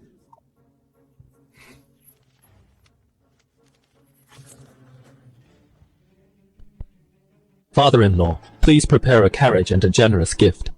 I am going to Greenfield.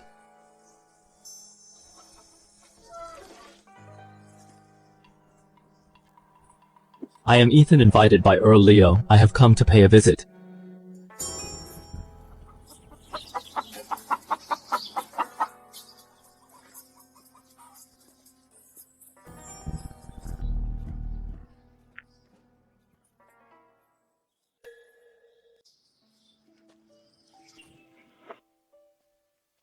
Junior Ethan pays respect to Earl Leo. Earl or no Earl, I'm just a farmer with 1 foot in the grave. Are you the young man who used salt at 30 coins a catty to turn the whole South upside down? Quite bold. And quite ruthless. I wouldn't dare.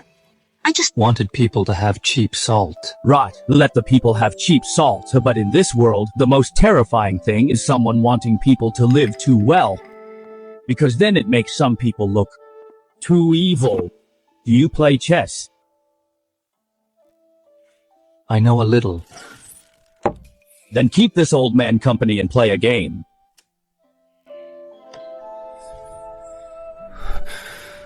Your blade is very fast. The newspaper is a blade. Snow salt is also a blade.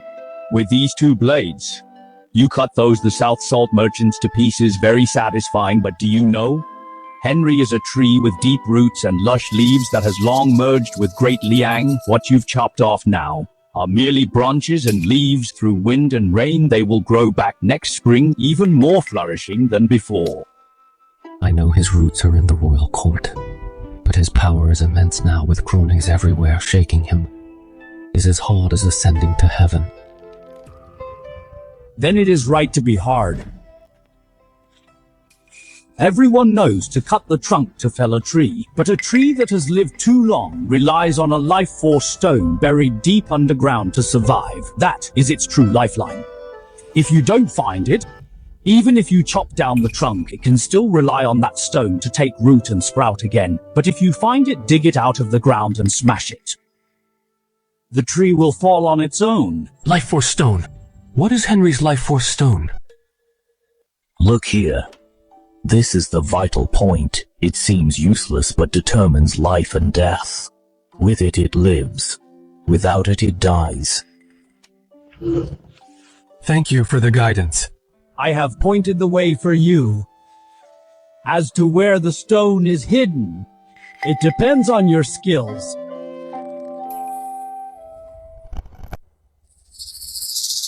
If there is nothing else. Your Majesty, Speak. I have a report. I wish to impeach the Gemery Mint official, Ethan. His first crime: using the Shen family's merchant status and cheap tricks, he monopolized the South salt trade for personal gain. He waged a price war, destroying almost all salt fields, making thousands of workers homeless. He fights the people for profit, shaking the state's foundation. Royal Father, please let me speak. Ethan is... Lord Yanis, continue. His second crime, privately publishing Capital Times, using paper as a weapon to mislead the public. It publishes street rumors or erotic tales. What is worse, he dares to discuss salt prices, inciting the public. Your Majesty, Ethan controls salt profits with his left hand and public opinion with his right, deceiving the ruler above, confusing the people below. Such a traitor, if unpunished, will threaten the court and ruin our nation of foundation, Your Majesty. Royal Father, don't just listen to one side. I beg you, let Ethan defend himself. You think winning the people wins the world? But this world belongs to the Emperor. You won the people, but lost the Emperor's favor. Let's see how you fight me. Regarding this matter, I understand. Send the Black Armor Guards to thoroughly investigate Gemer Mint and all matters of Capital Times. I'll decide after the investigation. Court dismissed.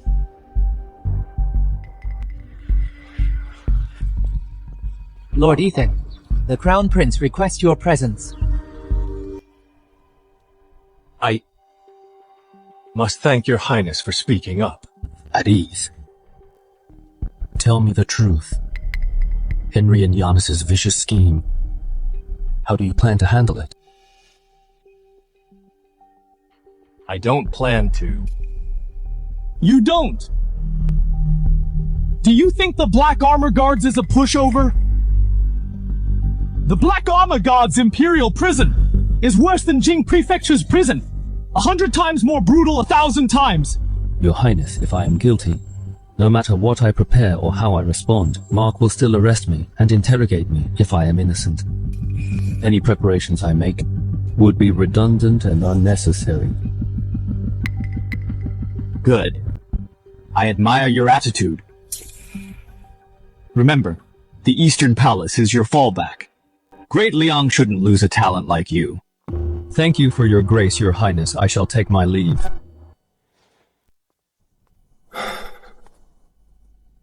Whether we can pull out Henry depends entirely on you.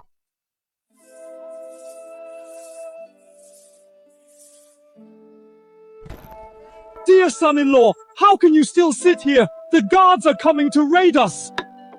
Father, His Majesty only ordered an investigation. Don't scare yourself. Right. But Henry suffered such a huge loss in business. He won't let us off easily. It's my fault too. I was so easily swayed then and didn't stop Ethan. Father, you entrusted the Shen family to my husband, and we have enjoyed the glory he brought us, so we should stand with him now. True. Open and hidden attacks in business, I've never feared them. But this time, our opponent is the entire bureaucracy of Great Liang, and the supreme imperial power. Father-in-law, my dear, have some tea to warm yourselves up. He tries to kill me with court rules. But he seems to have forgotten. Right now in this Jing city, who calls the shots? It's no longer up to Henry.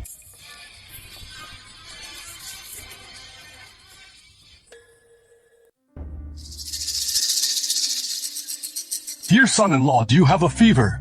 Why is he confessing? He has his court. I have my newspaper. He wants to kill with a pen. Then let's see. If his scribes are stronger, or if my pen can strike the heart deeper.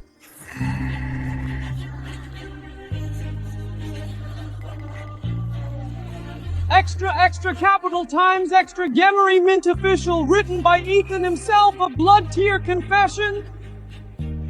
Come and see upright Ethan has a message for the whole city. I, Ethan, am guilty. Since I arrived in Jing City, by the grace of the Emperor and the Crown Prince, I was appointed to Gemera Mint. I was deeply humbled, working day and night, only to serve the state and the people and do my meager part. But today, a royal censor impeached me with 2 major crimes. I thought about it over and over, tossing and turning, and finally realized the censor is absolutely right. I, Ethan, am guilty. First, I wronged the salt merchants of the South, because the snow salt produced by Gemer Mint was priced at 30 coins, making it affordable for the commoners, cutting off the merchants' massive profits. For competing with the elites, I have committed a heinous crime. Well played, Ethan. Beating them at their own game, I knew I judged him right. Second, I wronged the corrupt local squires, because this capital times spoke for the voiceless people. The stolen house deed of Butcher Rider was recovered. Yes, that's me. Lee, whose leg was broken, got justice against the thugs. This action stopped those who oppress and bully the commoners from doing whatever they want, for making enemies of evildoers. I am unforgivable. Upright Ethan is innocent. Upright Ethan is innocent. Upright Ethan is clearly a good man. Third, guilty before the court, guilty before all scholars, because I, Ethan, vainly tried to use science to benefit the nation and people. Cement shipyards, snowflake salt, are all deemed mere tricks, unpresentable. As a merchant, doing a scholar's work, disrupted ancestral rules and forgot my place, I deserve death. Every word bleeds, and every sentence rings true. Guards, send this paper in my name to the royal study. This is no confession, it's clearly a history of blood and tears.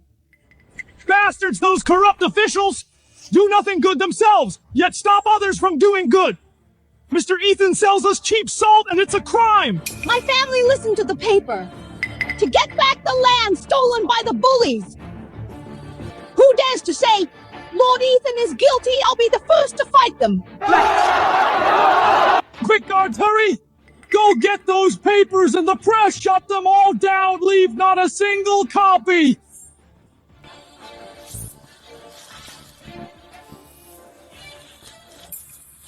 Go, everyone, disperse. Ethan is innocent. Lord Ethan is innocent. We plead for Lord Ethan. What? Is this what the Black Armors found? Your Majesty, these are the petitions from the people at the palace gates. Your Majesty, this paper was sent from the East Palace. Look, this is printed. That copy looks handwritten. Your Majesty, there's a line of fine print. This... If pleading for the people is a crime, I, Ethan, will never regret it. I only seek the truth to shine, to restore justice to the world. Your Majesty, I implore you to imprison Ethan immediately to uphold the law and calm public outrage. Minister Yanis, you keep talking about public outrage. Then, I want to ask you, is this what you call public outrage? What I see is the people's full support. My subjects, for someone willing to speak for them and sell them cheap salt, are spontaneously pleading for him. This matter ends here. Anyone who speaks out of turn will be deemed equally guilty.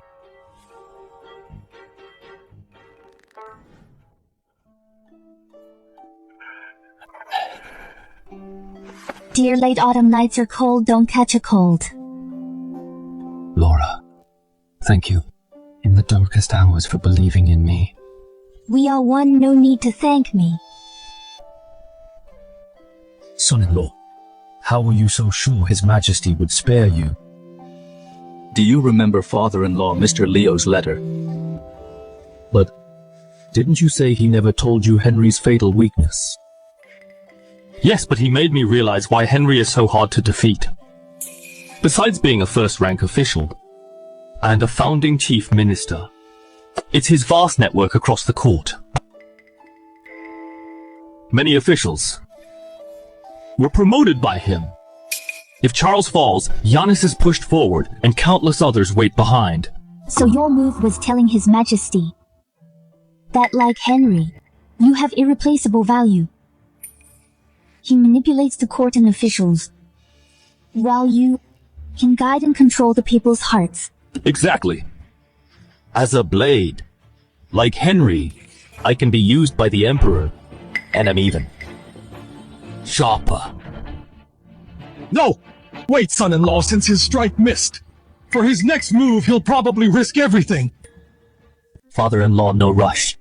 Even if he is all-powerful, he cannot stop our maritime ambitions.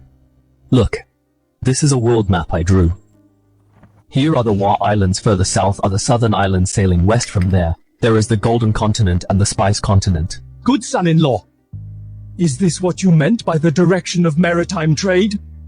Can our fleet really cross the sea and bring back more precious than silk and porcelain, spices and gold worth 100 times more? The most profitable business is never about production, but defining scarcity. As long as we can go where others cannot, even if we bring back a pile of rocks, we can sell it for the price of gold.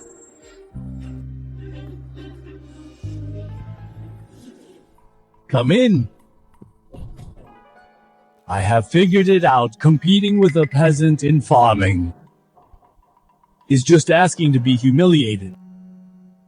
Outsmarting a merchant at his own game is even more foolish. If he refuses to play by the court rules, then I will not play his business games either. Sir, what is your plan? I will wipe out his business. Is Gemma Mint and the man himself off the map of Great Liang completely? Give the order. Go to the Office of Transmission, and my proteges in the Censorate and 6 ministries pass a message. Tell them the war pirates have returned. Your Majesty, I am guilty! Here we go again. You are addicted to acting. Can you come up with something new? What crime did Chancellor Henry commit? As the head of all officials, I failed to share your Majesty's burden, causing a pirate resurgence on the southeast coast. Leaving the people displaced and villages turned to ashes, I deserve to die 1,000 deaths.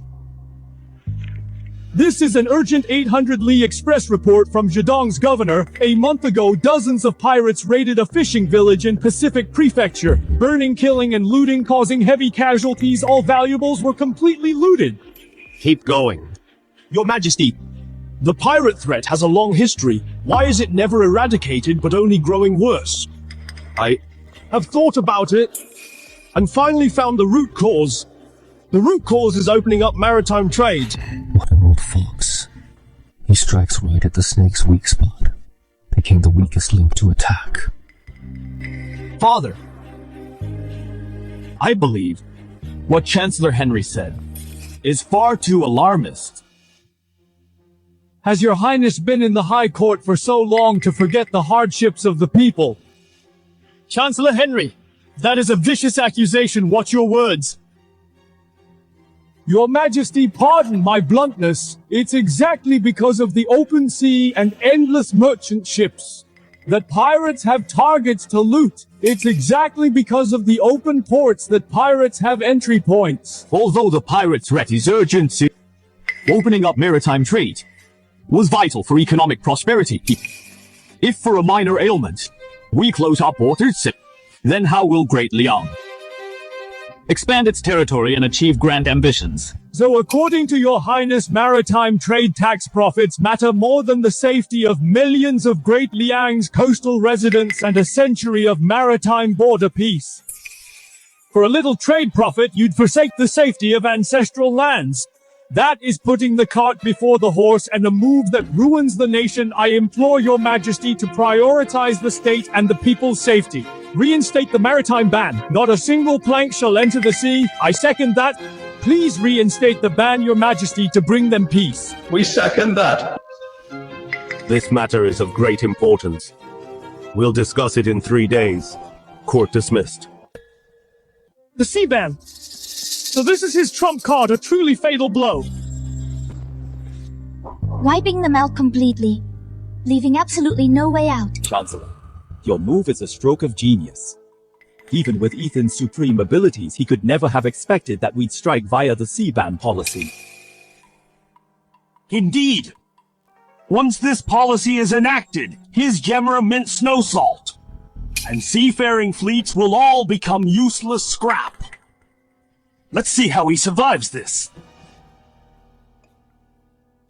To deal with a dragon thrashing in a pond, the best way isn't to jump in and fight, but to drain the pond completely dry. Brilliant, Chancellor, we pale in comparison. Ethan may be a dragon, but his rivers are all within Great Liang's borders. I shall use His Majesty's power to build an insurmountable dam, so he can never reach the sea. His Majesty has always been wary of foreign nations. And the pirates are his major concern. Using pirates to hand His Majesty a weapon has struck right at his deepest fear. Right, my report today was for the nation and the people fully grounded in national righteousness. Doesn't Ethan love to manipulate hearts? Let's see him handle this. With his petty profits, how will he argue back? The Crown Prince wants to protect him. I fear. Even the Crown Prince cannot override ancestral law and border defense. In 3 days, it will be the end for Ethan and Samuel. We're doomed. Good son-in-law. We're truly doomed this time. The sea ban is an ancestral policy. Who dares to oppose it? That would be going against our ancestors. Henry's move is using His Majesty's hands and the voices of all officials to kill us. Father, warm your hands. Son-in-law, take my advice. Let's just give up. Our shares in Gemma Mint and the salt permits, let's hand them over. We'll sell the shops and lands in Jing City. And return to our hometown. Keep our doors closed, and we can live in peace for a few years.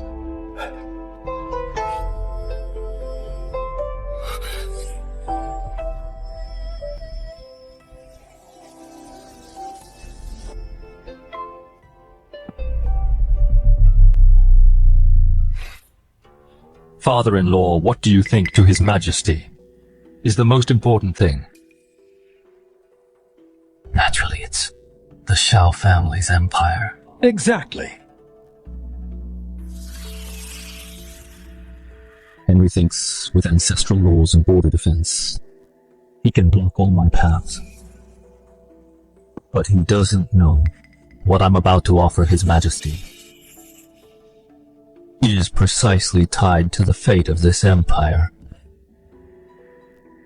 The scale in His Majesty's mind is also weighing and calculating. Tell me, running a business and ruling a country, what do they have in common? Weighing the pros and cons. Since the immediate benefits aren't big enough, we will paint him a much bigger picture.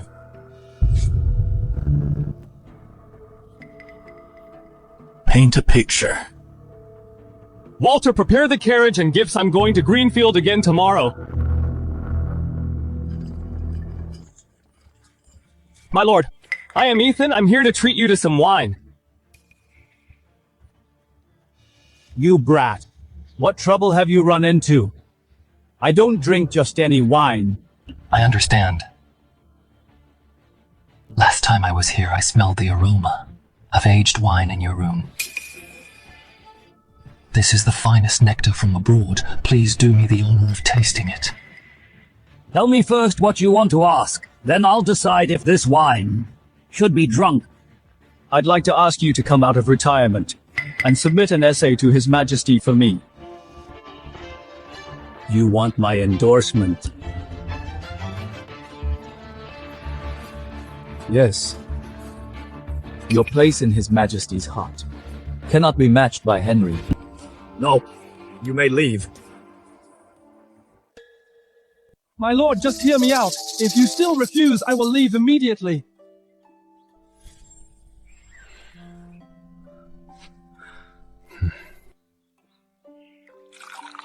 Speak when I finish this wine. I'll close my doors to guests. Understood. Just one thing, sustain war with war. Would you agree? Good, good. If I wasn't so old, I'd take you as my last disciple and teach you everything I know. It's not too late now. If you don't mind, I'll bow with this wine as my pledge. Master, please accept Ethan's bow. Great, it's been a long time since I felt this thrilled. However, listen to your master, even with great state policies, but we are heavily outnumbered. You mean we aren't influential enough? In this chess game, to turn the tables. A surprise attack isn't enough. He has his shield. We must use someone who represents the future and the nation's destiny to counter him. The Eastern Palace, the Crown Prince. But the Crown Prince once spoke for me and failed to get His Majesty's nod. What if you submit that petition to the Imperial Study through the Eastern Palace? Then His Majesty will weigh if the future monarch, along with you and me, can bear the future of Great Liang. A new king brings new ministers. No matter how arrogant Henry is, he can't compete with a future king who doesn't need him. Sir, you're finally back. Master is worried sick. Walter, have the kitchen send hot porridge to the study. Except for Laura, no one is to disturb me. Understood, sir. Also, take all the storehouse ledgers on the South Water transport and the Gemera Mint shipyard records to the study. Yes. Father, trust my husband.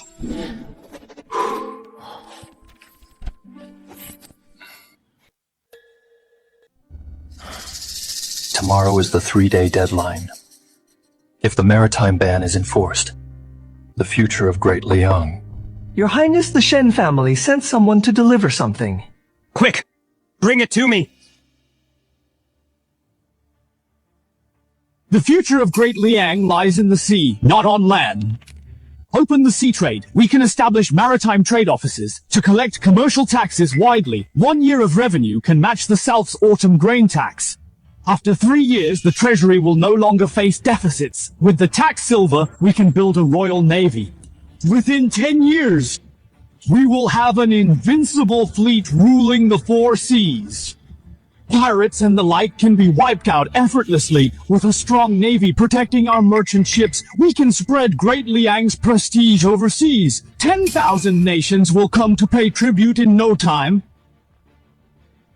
Guards, summon Ethan. Don't let anyone know. Yes, Your Highness.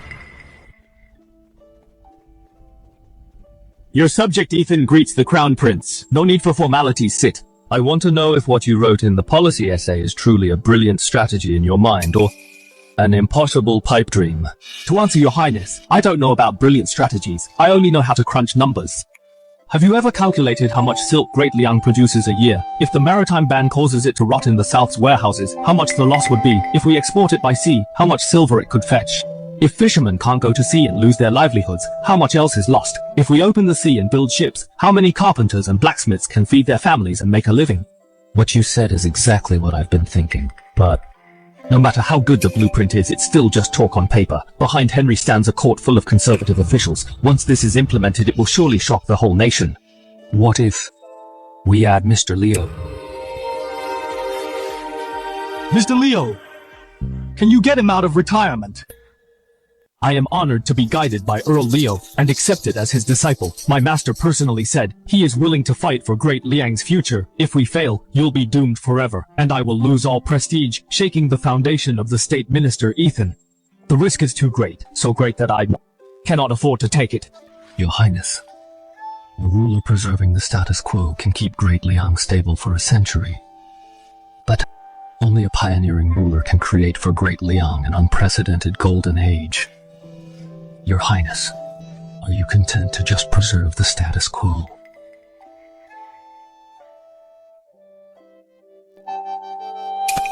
Ethan, your talent is worth more than 100,000 troops. At tomorrow's court session, the lifting of the sea ban, I will face it with you. If you can help me lay this eternal foundation, one day when I rule the world, I will surely share this empire with you. My ministers, have you thought it through? Regarding the sea ban, are there any new arguments? I have a memorial to present. Speak. I believe the sea ban policy is the iron rule for Great Liang's eternal foundation and must never be shaken. Our Great Liang is vast and rich. Why do we need barbarians to engage in commerce and chase petty profits? Get to the point. I don't want to hear grand speeches. Please hear me out, Your Majesty. Last year along the sea, 3 fishing villages were infiltrated by pirates and refugees, looting and killing on minor issues, spying on military intelligence, and stealing defense plans are the real threats. Your Majesty, I wish to impeach those advocating opening the seas. Merchants value profit over honor. They are parasites to the state. For their selfish desires, they would shake the state's foundation. What's worse, colluding with foreign enemies to sell Great Liang's weaponry. Such behavior is no different from treason. Deputy Censor-in-Chief, Supreme Commander, Grand Counselor, Grand Astrologer, Earl Leo seeks an audience. Why is he here? The good show begins.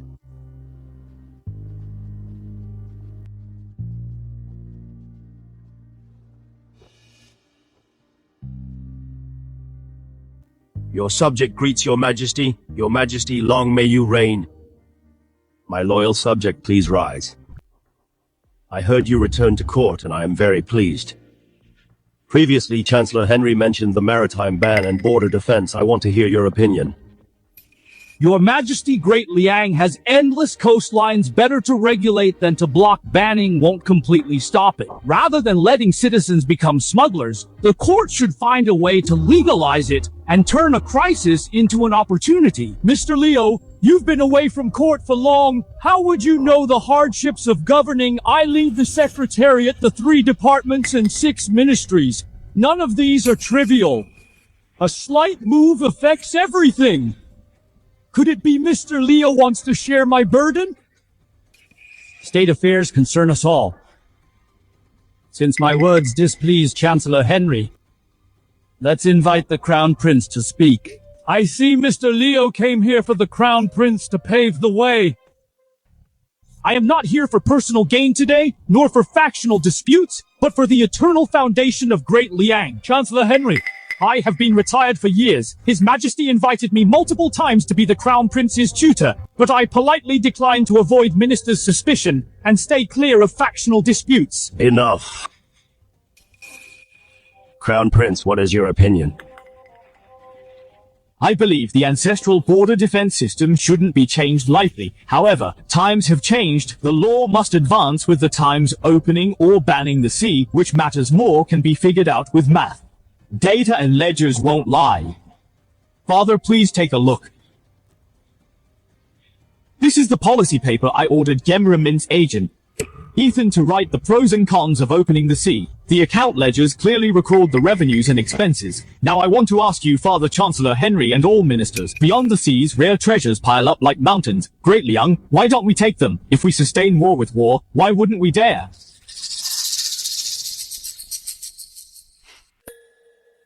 Sustain war with war, Ethan, explain yourself.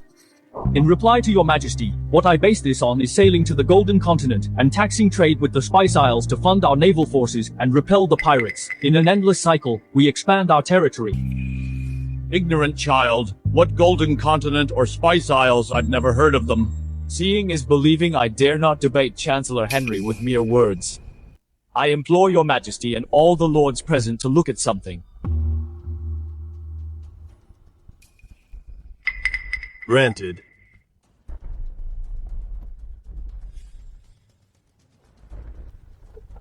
What is this nonsense? Absolute nonsense. This is the Sky Hall. How dare you bring such scribbles to play tricks here? Indeed, what did he draw? It's a complete mess. You lords often discuss the world, but do you truly know how vast the world really is? Please look, your Majesty. Here is our glorious Great Liang. Here is the Eastern Ocean. The naval lords should know it well. The Ryukyu Islands and the Wa Peninsula are all here. Further east lies an even larger landmass inhabited by red people. No. You are spreading lies!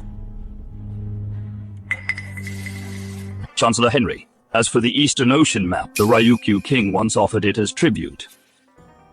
This is the Southern Ocean adjacent to it.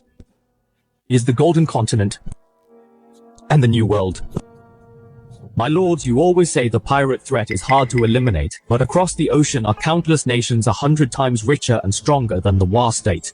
The Southern Ocean nations have no ties with us. Are we to just let you spout nonsense? Oh, Chancellor Henry, I haven't been there myself, but the old maritime records of the past dynasty can easily be checked. The sea logs also prove it. On the Golden Continent, spices pile up like mountains. Even the bowls used by commoners are made of pure silver. Do not let your ignorant short-sightedness affect the destiny of our Great Liang. These are my estimated ledgers. If we reopen the Maritime Bureau, all imports and exports taxed at 10%. Just from silk, porcelain, and tea every year, it would add 5 million taels to the treasury. How much is our annual tax revenue? This port tax alone is so much. If we remain isolated, our world will only be this big. But if we set sail, Great Liang's world can be as vast as this map. Indeed, what Ethan says makes perfect sense. I second that. What you said I understand perfectly. But as the Ministry of War said about the pirate issue, how do we solve it?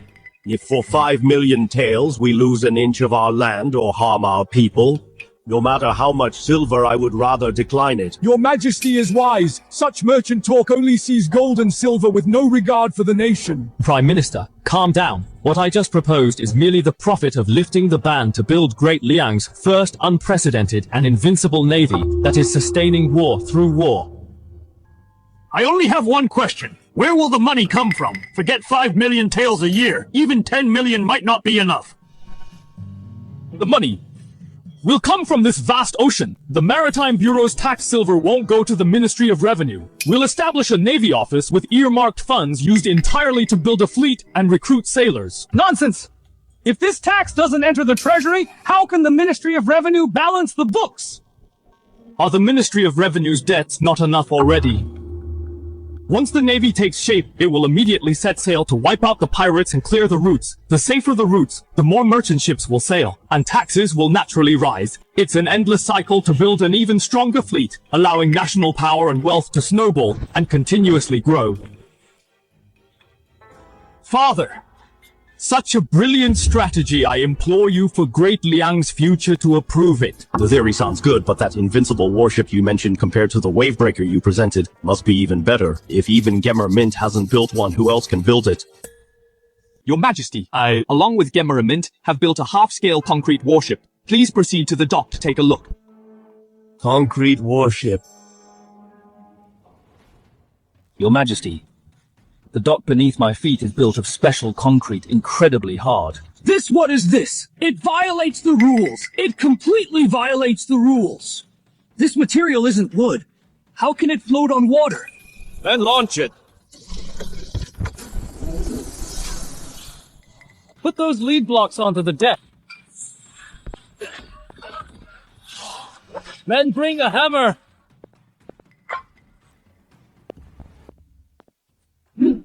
A divine artifact. This is a divine artifact. How can there be such a hard material? Your Majesty, this uses Gemmer Mint's specially developed material concrete mixed with river sand and gravel, then framed with steel bars and cast together.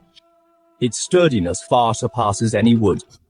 Impervious to water and fire, invulnerable to cannons and rocks. You mean this ship won't break if it hits a reef? Against ordinary waves, hitting a reef won't hurt it. The most important thing is its cost, which is less than 20% of premium non-mu wood. This is what I have prepared for your Majesty and our Great Liang Navy as the first humble gift. With this divine ship, why worry about the pirates? Why worry about our overseas prestige? Good. The maritime ban shall never be mentioned again. Effective today, we establish the Maritime Trade Supervisorate To oversee all maritime trade affairs, its tax revenue will not go to the Ministry of Revenue. Furthermore, a naval bank will be established with earmarked funds to fund naval construction and training. Your Majesty, Ministry of Revenue. The Maritime Supervisorate is a pillar of the state, bearing the future of Great Liang. For the next century, this matter will be overseen by the Crown Prince. To show the court's priority, your son accepts the decree. Gemma Mint Clerk Ethan is exceptionally wise, offering blueprints and strategies with immense contributions, is hereby appointed Supervisor of Maritime Trade as a 5th rank official to assist the Crown Prince, specializing in cement ship construction, exploring new maritime routes, and overseas trade affairs. Also granted the Goldfish Pouch with authority to act at his discretion. All internal affairs of the Supervisorate can bypass the Secretariat and be reported directly to the Crown Prince. Your subject Ethan humbly accepts the decree. Long live the Emperor! Long live the Emperor! Come on in! Right this way! The master said no matter who it is, everyone must follow the rules. My good son-in-law, I, your father-in-law in my whole life, never imagined our Shen family would see this day, not by relying on mountains of gold and silver, but by an honorable official title relying on you, earning us such immense prestige. From now on, who would dare say that I, Samuel, am a lowly merchant? Who would dare? Samuel's son-in-law is a 5th rank court official, the maritime supervisor assisting the Crown Prince. Son-in-law, Master the Chief Administrator from Prince Ivan's manor has come with a congratulatory gift. Prince Ivan? Isn't he guarding Peiping? Why would he send a gift? Prince Ivan, the future emperor, creator of the Great Liang's peace era, has he appeared. Please let him in. I am Gavin. Greetings, Commissioner Ethan. You have come a long way, Chief Gavin. Excuse my lack of a proper welcome, please forgive me. A small gift from the north, just a token of my respect. His Highness has heard of your great talent, creating a century of wealth for Great Liang. He admires you greatly, and sent me to congratulate you. This is a secret letter from His Highness. Please, Commissioner, open it yourself.